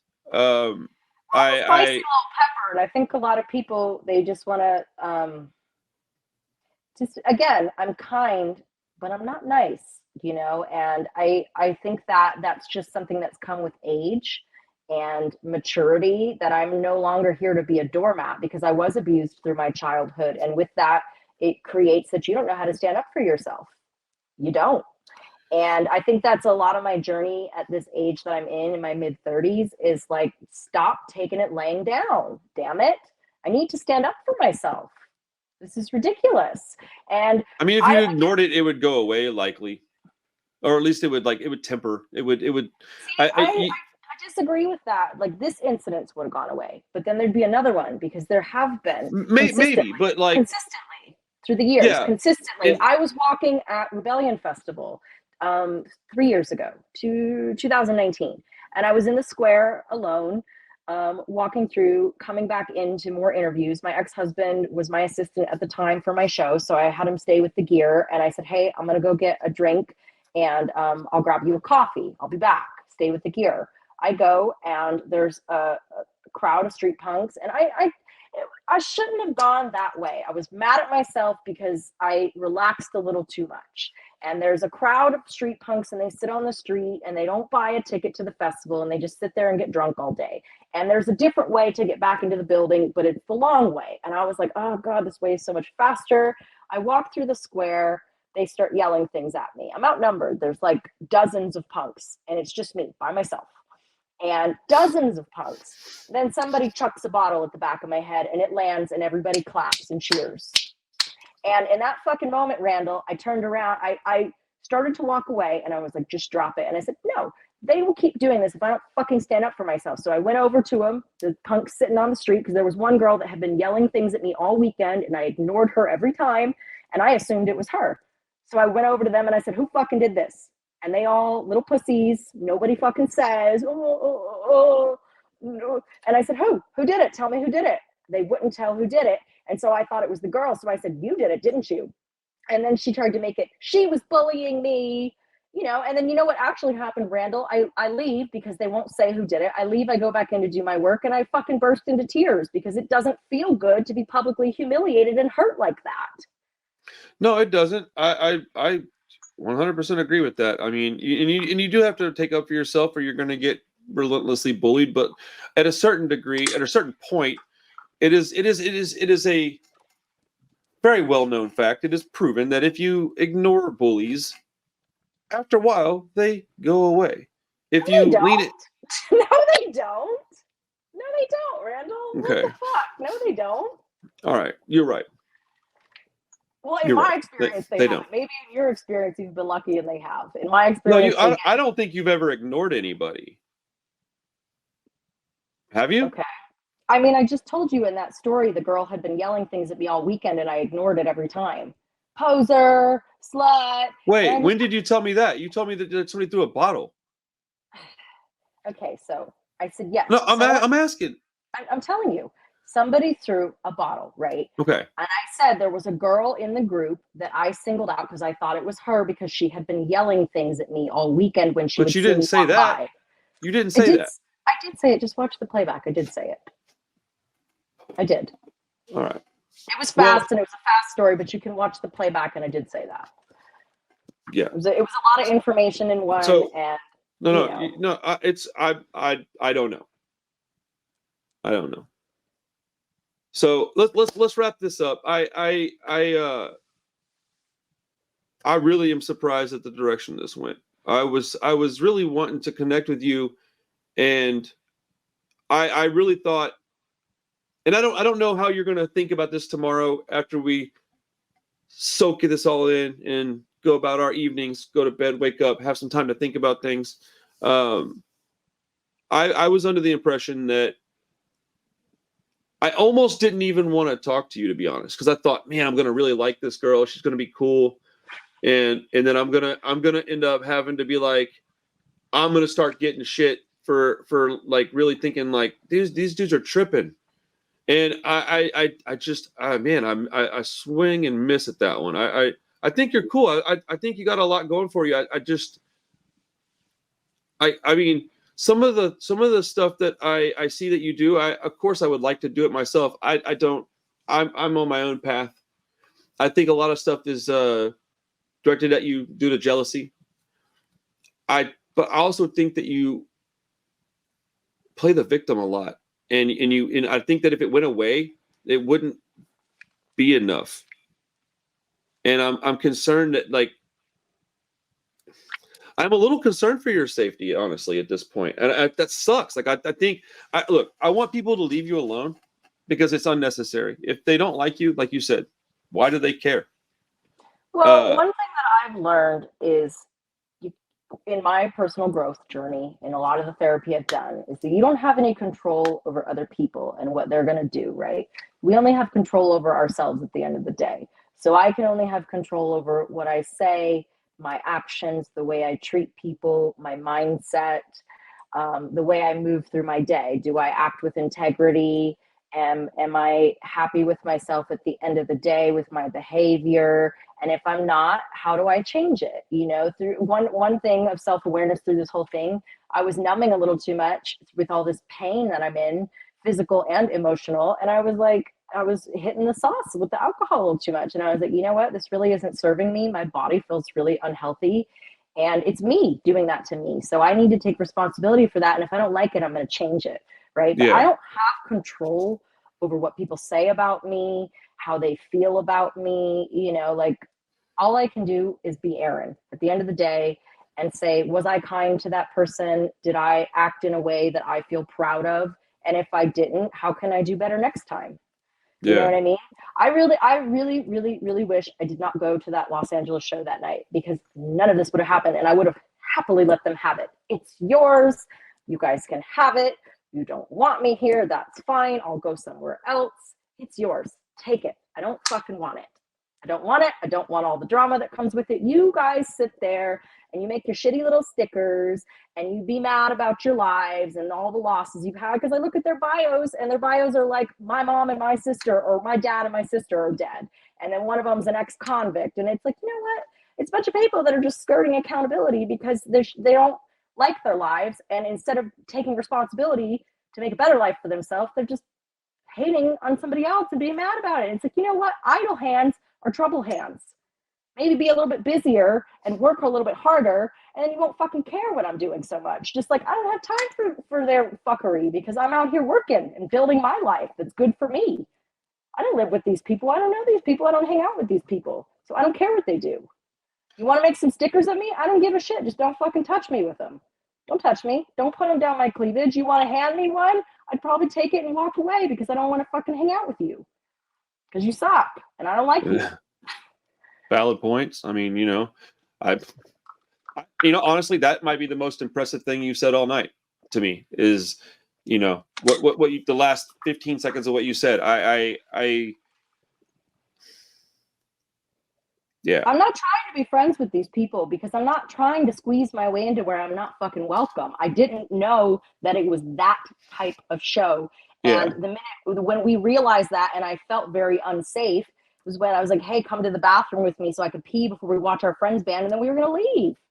We were literally going to watch us see this and leave. So what made you want to talk with me tonight?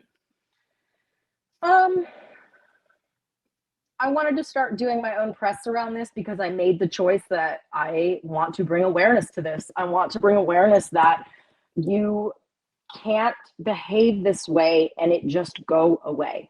You can't. And I know they've gotten a fucking world of shitty messages just like I have as well. You can't behave this way. And like this whole thing of I'm canceling still pissed. Maybe if they were a little bit more mindful of their behavior, they wouldn't be in this situation either. Maybe if they acted with a little bit more kindness, kindness of like, hey, we don't like this girl, but we don't have to do this. We don't have to do this. I mean, I have to reiterate that they weren't involved. So they didn't stop it.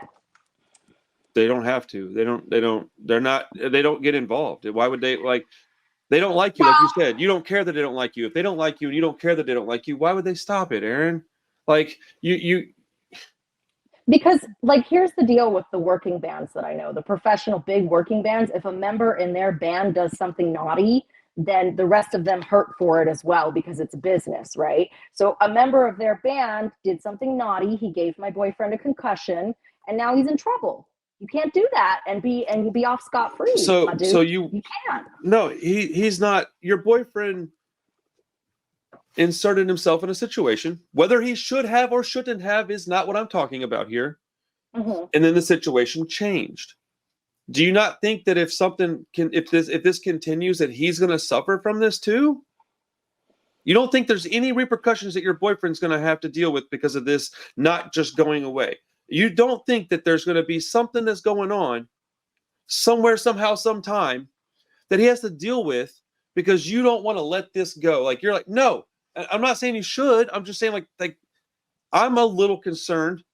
Yeah. And I hear what you're saying. And when this came up, my boyfriend and I, Adrian and I had the discussion because when it did come up, he was like, Erin, I have watched you in the 11 months we've been together, let so many of these attacks go away. And if we just keep being quiet about this, then they're going to keep happening. How many attacks have happened in the last year? A lot. Like even, people like personal, like physical assaults. Not big like this. What people love to do is they love to pull my spikes from behind. When my back is to them, they grab one and they pull it and they tug it and they throw stuff at me. And it's most often when I'm in a photo pit working, I'm filming the bands that I've interviewed, and because that's where they see me. I'm in a skinny little narrow thing. I'm at the front, and my back is towards them, so they attack from behind, so you don't know who did it. And I've had other friends that are photographers that are at the shows working, and they say, I saw who did it. It was that person. They ran that way. And I get security, and I get them kicked out. You can't do that and have nothing happen. But a lot of them run away. They run away. And, we're taking a stand because my boyfriend's tired of it too. He's tired of it too. And he's like, Erin, you let so many things go. And that is what has perpetuated this, that people feel like they can keep doing this to you because you haven't said anything. You don't put them on blast. You let it go because I don't know who they are most of the time. And then they run away because it's what they always do because they're little bitches. They do bad things and then they go run away. Like children. I do think that's pretty stupid. I will agree with you on that. That's pretty stupid. So on a scale of 1 to 10, how self-aware do you think you are of yourself? If you like, how much do you understand what you're doing and how you're coming off to people, just in general, and do you even care? Yeah, I do care. And Yeah, on a scale of 1 to 10, I would say I'm probably an 8, honestly. And that's anybody that that's knows something me, that I was hearing a lot. It's like, man, she's not very self-aware, and I never really thought about it, to be honest. So I was just curious if that's something that if you've been here, if people said that to you personally, and if so, how's that like? How do you respond to that? Because I don't know if I'd say 8, yeah, of but course, because you're from the stance that you don't think I'm self-aware. But we just met here, and this has damn, been I a didn't even finish my thought. No, that's not what I was saying. okay. Like, I'm not attacking you, dude. Like, you gotta stop this shit. Like, I'm starting to understand why people pick on you. I don't agree with it, but I'm starting to understand it. Well, It's crazy. to be fair, Randall, before our interview, I did watch you for 32 minutes say a bunch of negative things about me in your live stream about me. And I get it. That's your channel stick. Your channel stick is you are getting views by, drama. Quite the opposite, but sure. No, yeah. At least Yeah. my videos. My videos Look, was about the drama, and that was the clickbait. It was dude, clickbait. okay. So did you see the title of the video when I said this is wrong? Before I knew anything was happening, this is wrong. Even if you don't like her, this is wrong. And yes, and that was what made me watch the video, because I was like, oh, it sounds like this person, has some sort of moral compass around Oh, this. he's on my team, so I watched it, and then you saw that I was just being objective and reacting to it in live time. No. I'm not gonna do this shit anymore. I've been very polite with you. I'm not being shitty to you. I've given you every chance to just say your piece and be as defensive and upset as you want to be. Okay, but I didn't say anything that was wrong. I said, I think here, this is what happened. I think here, and then I said, hey, Erin, if you want to come on and talk with me about it, I welcome you to come talk with me. And then I welcomed you to come talk with me. No, yeah, but you're treating me like shit, and I'm not doing that to you. I don't You're think I'm you're treating acting. you like shit. I think I'm I've sure actually you been don't. I think I've been just as polite as you have. I Well, think we're on the I same will I energy will I levels will here. be excited to see your response when you watch it back. You probably won't, which is fine. I may not either. I don't know, but yeah, man, I you have like this arrogance and this, like, I don't know what to call it. It's like this like Self-respect. Self-respect. no, I know you respect yourself. I know you hold yourself in high regard. I think that is part of the problem. You're not self-aware. You don't understand that you're coming off like you think you're better than people. And maybe I you do are. hear that a lot from the people that dislike me, and that's okay. They are allowed and entitled to have that opinion of me. And And but you don't think there's any like substance to that at all? Like at all? I want to say that usually the people that say that to me have said something offensive first, and then they get offended when I get snappy. I'm a prickly cactus, That could happen. That could happen. But They don't like it. I They don't like it when I stand up for myself. I So don't I don't think that that's all that it is. I don't think it's only those situations.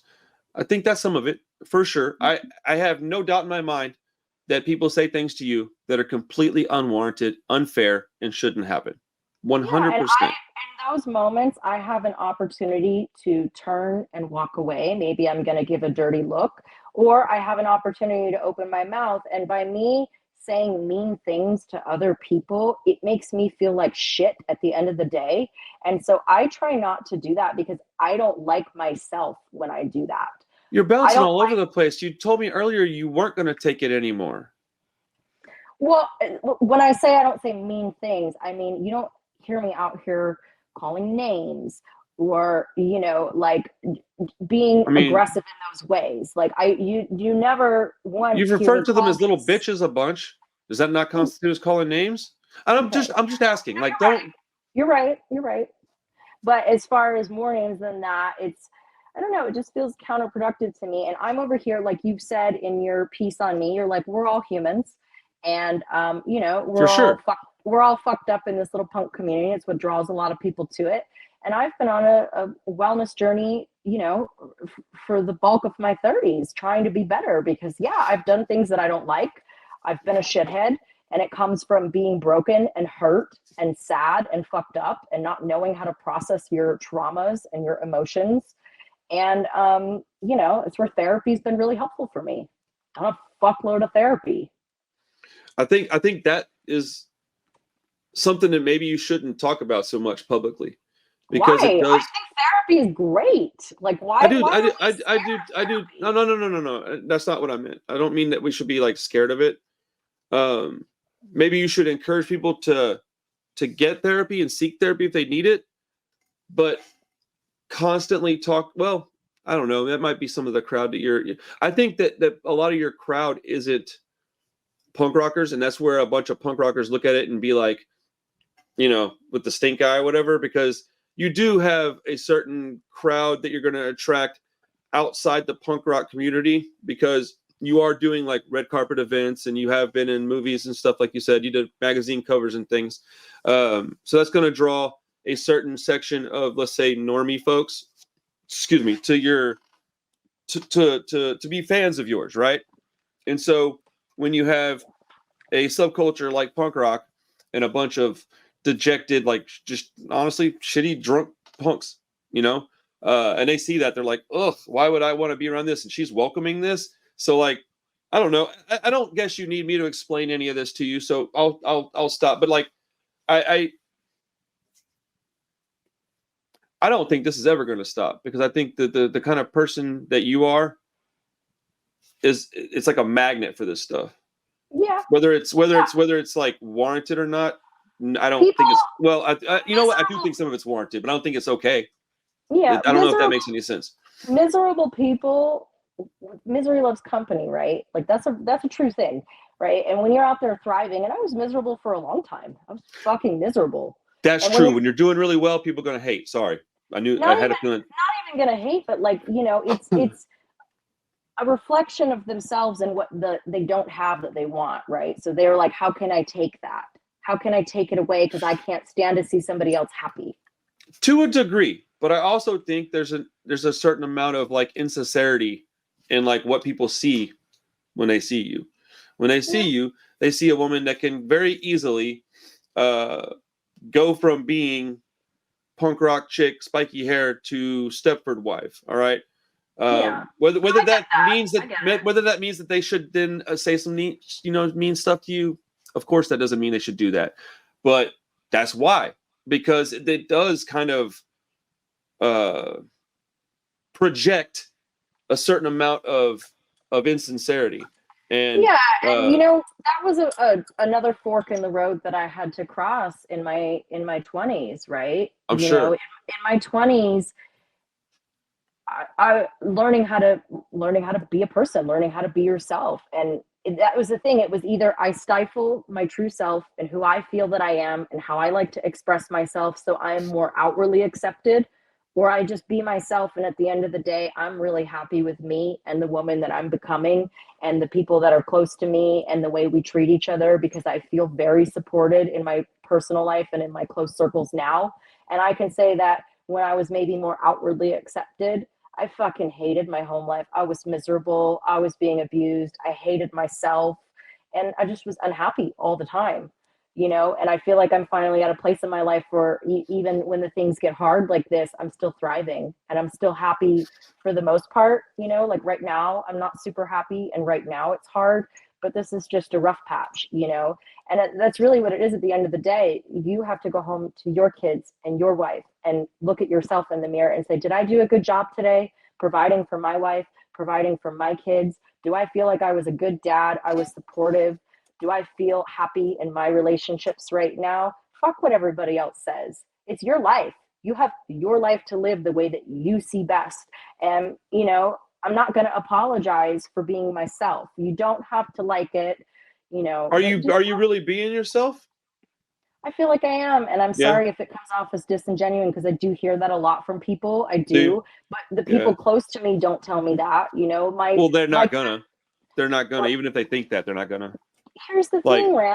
Like, the thing is, like, have a really lovely support system. Like, my new housemate that just moved in with me, we have a beautiful friendship that's blossoming. It's a girl's house. I love it. I love the female energy. Even through all of this, my relationship with Adrian, it's been rocked a bit, but we've been here for each other. And that feels really, really good. How we've been able to show up for each other in all of these really fucking hard things that we're going through right now. Yeah. And I've never had a partner like that, because as you know, like when your relationship gets rocked, sometimes you partners will withdraw from each other, and it sucks. It sucks when you're not a unified front. And that's something that I feel like I really have right now. And so that's nice. And I had a long call with a good girlfriend today. She's getting married soon. And, you know, we were talking about wedding plans, and she was really supportive to this too. So I think it's like, when I was more widely accepted, I remember feeling very alone, and that I had a lot of friendships that were really superficial. Now I feel like I have some really solid friendships where I feel like I can call on them and lean on them when I need some help. So what is the outcome that you desire from all of this? Because I know you got something on your mind. Like, what is it that you want to be? Like, what is it that you want to happen, and what do you think is going to happen with all this? Like, what specifically with this past week and a half ago, the fight at the club? Yeah, I mean, definitely with that. I haven't wanted to go out. I haven't wanted to be around anybody, because I already had social anxieties before this because of the amount of times I've been assaulted in public by people I don't know. Because that's the thing. It's another thing when you know it, and you know you have beef with someone, you know you don't get along with them, you kind of are anticipating. When it's somebody you don't know, you've never seen in your life, and they just come up and fucking smack you or pull your hair, you're just like, what in the actual living fuck? You know what I mean? You don't expect it. You're not ready for it. And that's true. I feel like if I were in your position, I would definitely be at shows with my hair down and a hoodie on. And I'm not saying you should do that. You do whatever you want. You dress up as much as you want. I think you're a very attractive young lady. I'm not saying you should necessarily change the way you look. All right. Yeah. But you know, like you said, you can control your environment that's right around you to a certain degree. And you know, I think there's a certain amount of the stuff that you're inviting. I don't necessarily think it's okay. Well, I don't necessarily isn't even the right word. I don't think it's okay to do any of it. I think if you want to say somebody's fucking stupid looking, you should be able to say that. But that's where it kind of ends. I don't think you should be able to then touch them, like you said. And if she walked up and she threw the drink in your face and she hit you first, I don't think that's okay. I tend to think that the truth of the matter lies somewhere in between your story and theirs. Where does it lean heavier on? I don't know. Well, that's what it'll be. It's going to be a big he said, she said. And that's where, you know, with a lot of my stuff, I try to present facts. Like, you know, now that I have a screenshot of the sticker, because obviously I didn't leave with any of those stickers that night. They got lost in the scuffle, right? So it took me a week to even find that, and then to realize that, yes, I was mistaken. It was not a still PIST sticker. I was mistaken on that. And excuse me, I had vodka in my eyes and my makeup was running down my face, so I didn't really see so good in that moment, you know?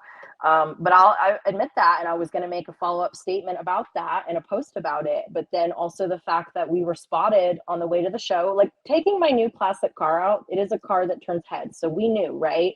We knew already. I parked it in front, you know, super freaking proud that I'm finally like have something I've always wanted. And I asked the security guard, can you just keep an eye on it? Everybody sees us roll up, you know, but I didn't think so that's that probably was like, why they saw you, and then they noticed you, and then they took a video, and then you take that as like stalkery behavior. I find that interesting. No, it's not. Okay, you said that it turns heads. Like, if you didn't want the attention, you wouldn't spike your hair and get in the classic convertible and drive around town like that. I'm not saying I didn't want the attention. I'm saying I don't want to be assaulted for it, is what I'm saying. No, but yes. Of course I want attention. Like, if I didn't want attention, I'd stay home in my fucking leggings with no hair and makeup done and be watching TV with my boyfriend. Yeah. You know what I'm saying? Like, but up until the point where before the assault happened, you said that they saw you in a car and that was stalkery. But had the assault not happened and all it was that little video, your opinion wouldn't be that it was stalkery. You'd be like, yeah, they saw me out and about and said, hey, is this Erin Micklow? Let's say it just said, is that Erin Micklow? ... with like a hot chick emoji thing, right? And then the assault never happened. You wouldn't then be going, dude, what do they follow me around for? Calling me a hot chick? You'd be like, that's dope. Well, one look at her bio, and I actually probably would still think that because, like I said, her boyfriend is in a band called Dogface Bastards, and I blocked them all months ago because they would not stop harassing me online. So I blocked Really? them. Do you have screenshots of all that stuff and everything? You should. I assume you do. I might, a lot of, like, honestly, Randall, I block so many fucking people because I just don't Really? want. Fuck yeah, I do. I don't hesitate about it. Get off my page. Obviously I upset you, so let me make it easy for you, and you can no longer look, because I have so many people that don't even follow me and just they're always checking in on what I'm doing because, like, your haters are your biggest fans. It's fucking wild. And so it's like, let me do a favor for you, and I'll just block you so you can't look. The fuck off my page. Stop talking to me. Get out of my face. Leave me alone. Man, this has been wow. That time flew by really fast. Yeah. I'm exhausted. I kind of feel like you were more upset with me than you were leading on. Because I thought we were going to get on here and talk, and I really did think, like, ooh, I'm going to be getting shit on for this because I'm going to end up being friends with this girl. And I was excited about it. I'm a little surprised. So I guess now you don't have to worry about being shit on because it sounds like you're saying that we're not cool. So No. Again, not finished with my thought yet. I just was going to say that I have to think about some stuff. I would love to still have an open dialogue with you. I don't know. Maybe this is round one and you've aired some of your grievances out and we do talk in a couple of weeks. I'm not going to say that can't happen because that's fucking stupid. I think that you've got a lot of potential. I think maybe you're wrapped up in the wrong crowd a little bit. You know what I'm saying? Like, what? You don't think you have a lot of potential? It just reminds me that you got a lot of potential, kid. Well, I mean, I'm an old curmudgeonly fat guy, all right? Give me a break here. That's how I talk. But I do think you have a lot of potential, you got a lot of potential there, kiddo. I mean, you could say thank you. Jeez Louise, dude. Like, but I'm a regular old punk rocker, so I'm not. I am a sparkly glitter unicorn punk that loves to drink champagne and douse myself in fucking glitter with my spikes and my bondage belts. So check the fit. I have a holographic bondage belt on right now. I think it's pretty sick. I love it. I mean, you're a good-looking lady, man. That's been established. Yeah. I mean, but yeah, I don't know. I started modeling when I was 12 years old. So it's That's all fucking creepy. It's all I've ever known. I started modeling when I was 12. A lot of girls you got to start young.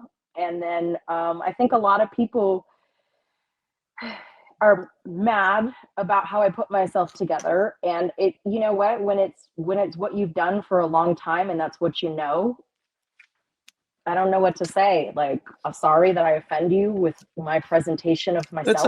It's about how you carry yourself. It's not, and that goes both ways. That is not something that I'm saying. Sorry, that's not something that I'm saying for just Erin Micklow. It goes both ways. It's about how I carry myself.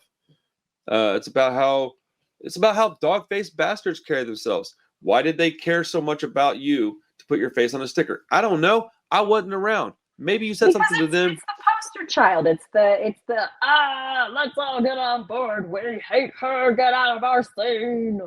Ah.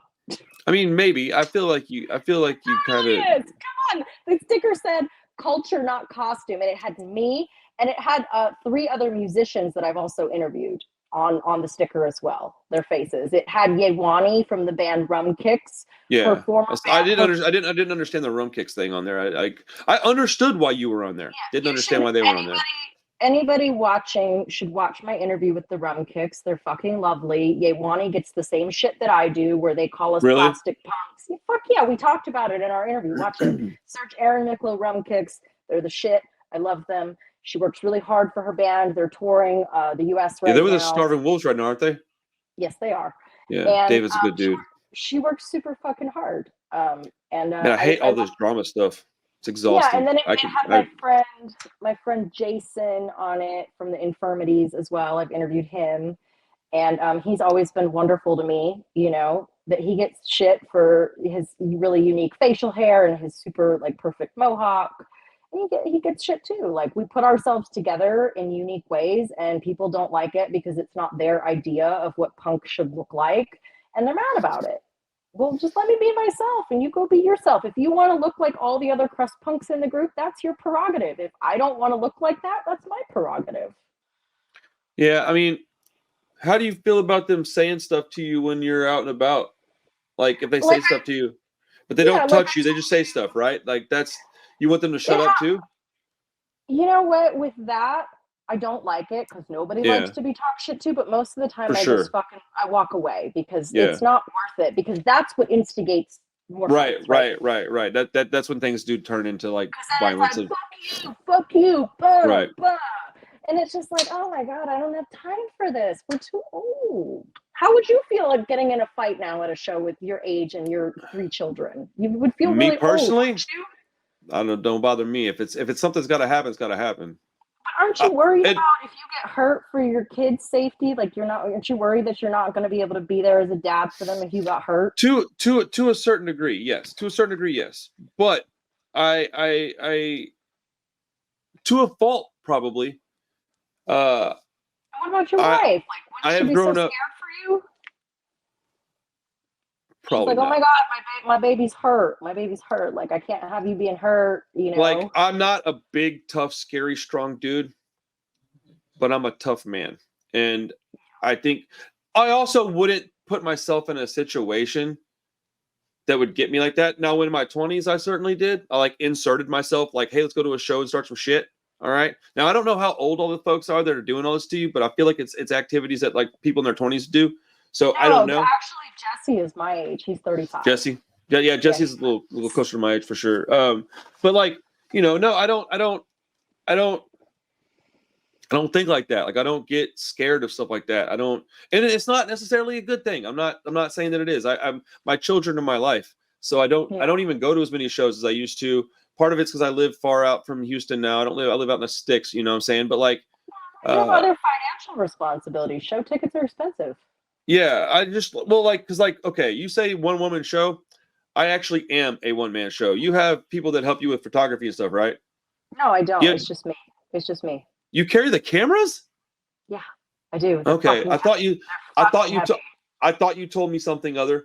My apologies. When my show first started, my ex-husband was my assistant, and then when we divorced 5 years ago, it became a one-woman show.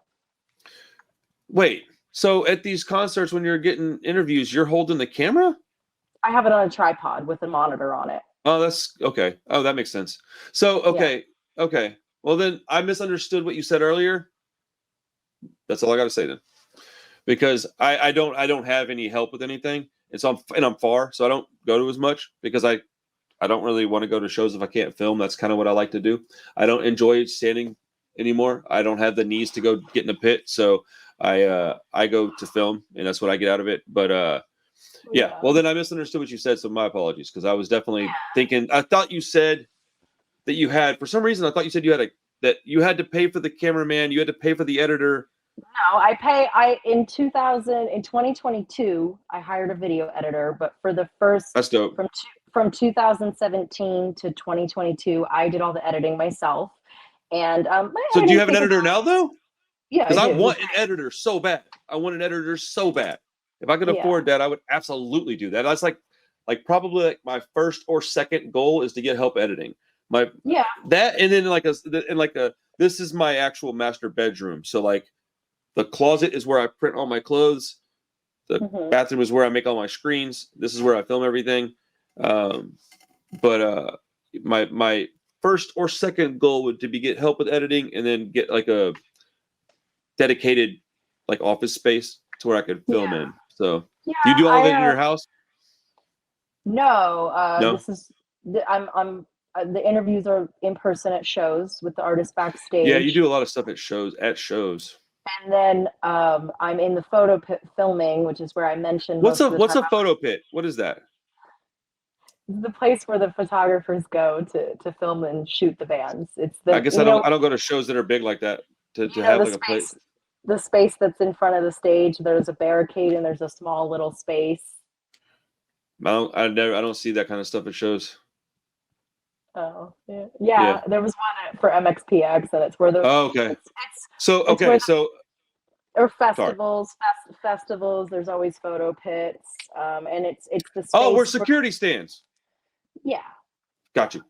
Understood. I didn't know that was called a photo pit. Yeah. Yeah, I don't go to a lot of shows that have those. Now that I know what you're talking about, I know what you're talking about, like Warped Tours type shit.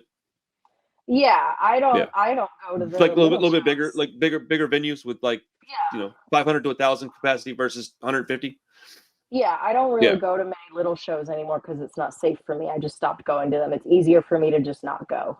for sure, for sure. I believe you. Um, So that's crazy. they won on that one, and they can have that win. All of my haters that wanted to push me out, that's fine. They can have it. Well, You when you get your guys security win. buddy, you can go back to the shows. No, because it's not worth paying security to go somewhere I'm not welcome. You know what I mean? Because I have to pay that staff. That's going to be an expense for me. So I'm going to assess it as, is it worth the spend tonight to For go to sure. this show? And a lot of times it'll probably be like, fuck no, I'm not paying that. I could spend that money elsewhere. You know what I Right. mean? Just to be razzed where I know I'm not wanted anyway. Oh hell no. Like y'all can have it. You win. Take your trophy. You pushed me out. Okay? Stop whining. Not you, them. No, Stop I know. whining that I don't support the local scene when you're pushing me out of the local scene. Because I get that a lot. That's one of the critiques I get a lot too, that I only interview big I didn't hear bands. that, but that's a valid complaint on your end. That's one that I get a lot. They are mad that I don't interview small local DIY bands, which is not true. You just don't know those ones on my channel because they're small baby bands. But I actually do interview a lot of unknowns because I like their music and I believe in them and I want to support them and push them out there to my audience because I have a large audience. My collective audience is 600,000 followers and I have 22 million views on YouTube. I have a I mean, fucking big that's audience. a lot. Yeah. That's a lot. My other And so, channel yeah, has I'm sorry, go ahead. no. I was just gonna say my other channel has 27,000, and that's I feel like Yeah. that's pretty solid, but it's not 600. That's a lot. I'm trying to get to 5 on here. Well, So collective audience on YouTube, I have like just under 63,000 subscribers, but between that's, Instagram, I mean, Facebook, TikTok, 60,000 is a substantial channel. That, I mean, 10,000 is substantial in our world. 60 is, I would call that, I personally call that successful. Like, yeah, look, I think that we have a lot of things we could talk about and be friendly about. I think there's a lot of stuff we're not going to agree on, and I think that's okay too. I think yeah. that's fine. I Well, think that's what that makes us people. That's what makes us human. That like you're you and I'm me, and we don't see eye to eye on everything, but maybe we can meet on a couple of common points. oh no, there's not a person out there I can't meet with a couple of common things. But I'm also older, man. When I was younger, I was an idiot. I think some of it has to do with me having kids, man. I changed a lot when I started having kids. I got married and started, I'm 11 years sober in July, so I don't drink or do any drugs or anything anymore. So like a Congratulations. lot of, thank you. It's that no, that's one of the most important things in my life. But like that did change me. I think that this whole situation is freaking wild. I was absolutely thought you do you know why I even had anything to say about it? It was crazy, bro. Like, sorry, I don't know why I called you bro. I saw that the beginning of your video started with, I don't normally cover Erin on my channel. I don't really care. I don't care for her, but I don't hate her. She's fine, just whatever. But you had so many people messaging you being Dude, like, it was hey. wild. I was like, I woke up and was like, you get like you'll get your alerts, whatever. Like when I wake up, I got my morning routine, and part of that is like checking my alerts and answering emails. And I get up and I'm like, what's going on today? And I look and I'm Can I like, show you what my phone looks like all the time? Look at my oh, notifications probably, all the yeah, time. it looks like mine, but probably to a higher degree.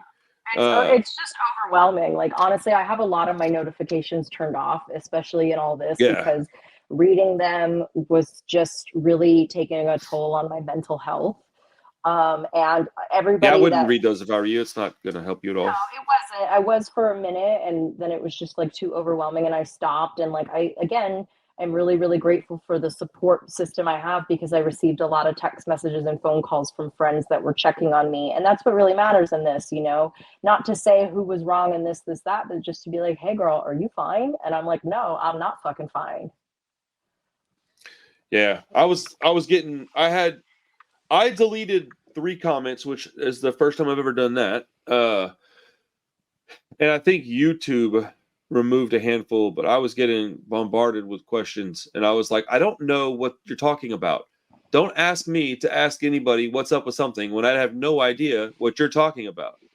And then they're like, your friend's this. And I'm like, look, dude, I've talked to them a couple of times. What are you talking about? And so that's, Yeah. I looked and I was like, oh my goodness. And then, you know, yeah, situation is what the situation is, man. I'm certain that you're tired of this shit.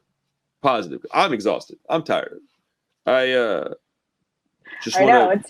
it's like everyone gets a taste of what it's like to be me on a day to day, and it's fucking hard. I dare anybody to walk a mile in my shoes and then tell me that, you know, this that. You know what I'm saying? Because it's fucking I mean, hard. everybody's got a hard life. Jesse, for as much as you don't like the guy, has got a tough life. I mean, that's I'm sure he does, because that you goes know. along with what I firmly believe. Hurt people hurt other people. They are hurting other people because they are hurting themselves, and that has been one thing in my adult life that is absolutely 1,000% true. I've never seen a happy person do something malicious to somebody else. I've never seen someone that's thriving That's accurate. you know, so people hurt other people, and that's where, you know, I wish there were. I did see a friend that referred this group. It's like punk rock therapy, and it's free. You know, that's a good place. That's a good resource. So let me pull it up and see what it was. It's a good resource that maybe a lot of people that don't have money for therapy could like look into, because it's free and it's run by some punks, you know, like some punk women. It's called, oh fuck me, where is it? Hold on. I'm looking for it in my messages. Here we go. It's called the punkrockTherapist.org, and it's free. Punk Rock Therapist wants you to know you are not alone. Free therapy sessions for survivors of predators within the music industry, and then there's all kinds of other therapist stuff. And it's run by some women, and they're offering this as a free service to help support the community. That's So badass. punkrockTherapist.org for anybody that maybe you can't afford therapy, you don't have health insurance that will cover it. There's the resource that you can, you know, work through some of your traumas and issues if you have any, because I'm sure you do. That's why a lot of us got into punk in the first place, because we're fucked and we had shitty upbringings. Yeah, I mean, that's accurate.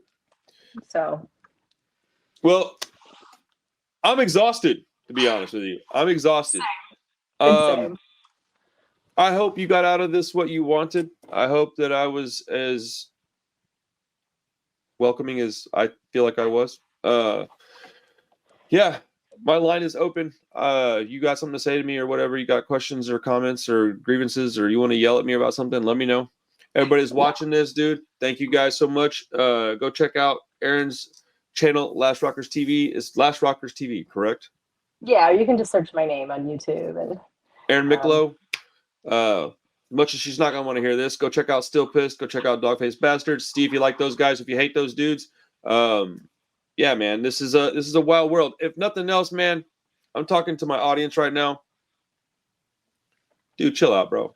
Like, be nice, man. Like just like be nice. Like, I don't understand why you have to be so angry. Like, that's not true. I do understand why you want to be so angry. It's not going to benefit you to do that, especially people in our own community, whether you like them or not, whether you think they're fake or not, whether they are fake or not, whether they're a boy, a girl, a gay, a straight, whatever, man. Like, who cares? Like, if they're not somebody you want to talk to, don't talk about them. It doesn't do any good, man. Online bullying sucks. It's unnecessary and it's dangerous. So please, we don't want more situations like this. Sincerely, we don't. I don't want people getting in fights if it's avoidable, and I think the vast majority of them are. And I hope you're all doing great. Hope you have a great day. If you need something from me, you know how to contact me. My information is down in the description. Otherwise, like the video, subscribe to the channel. I'll see y'all next time. All right. All right, Erin. I am exhausted. Young lady, you have so much going on. You were so angry. So angry. I feel like you're angry at me. And whatever. I mean, some of it's probably warranted to a certain degree. But anyways, you got my contact information. If you need to tell anything to me, by all means, please reach out. I am by no means saying that we can't talk and be friendly. I'm not involved with LA like that. I think that people need to leave you alone. And I also think you need to change some of your behaviors. I don't think it's going to happen. So whatever. If you need me for anything, seriously, please reach out. I'm here to help if I can. If you want to, make another video of some kind, let me know. Whatever. Otherwise, good luck with all your stuff. I hope you do well. I hope people leave you the fuck alone. Okay. So, all right. yeah. Well, thank you so much. You have a Yeah. good night. All right. Later. Bye.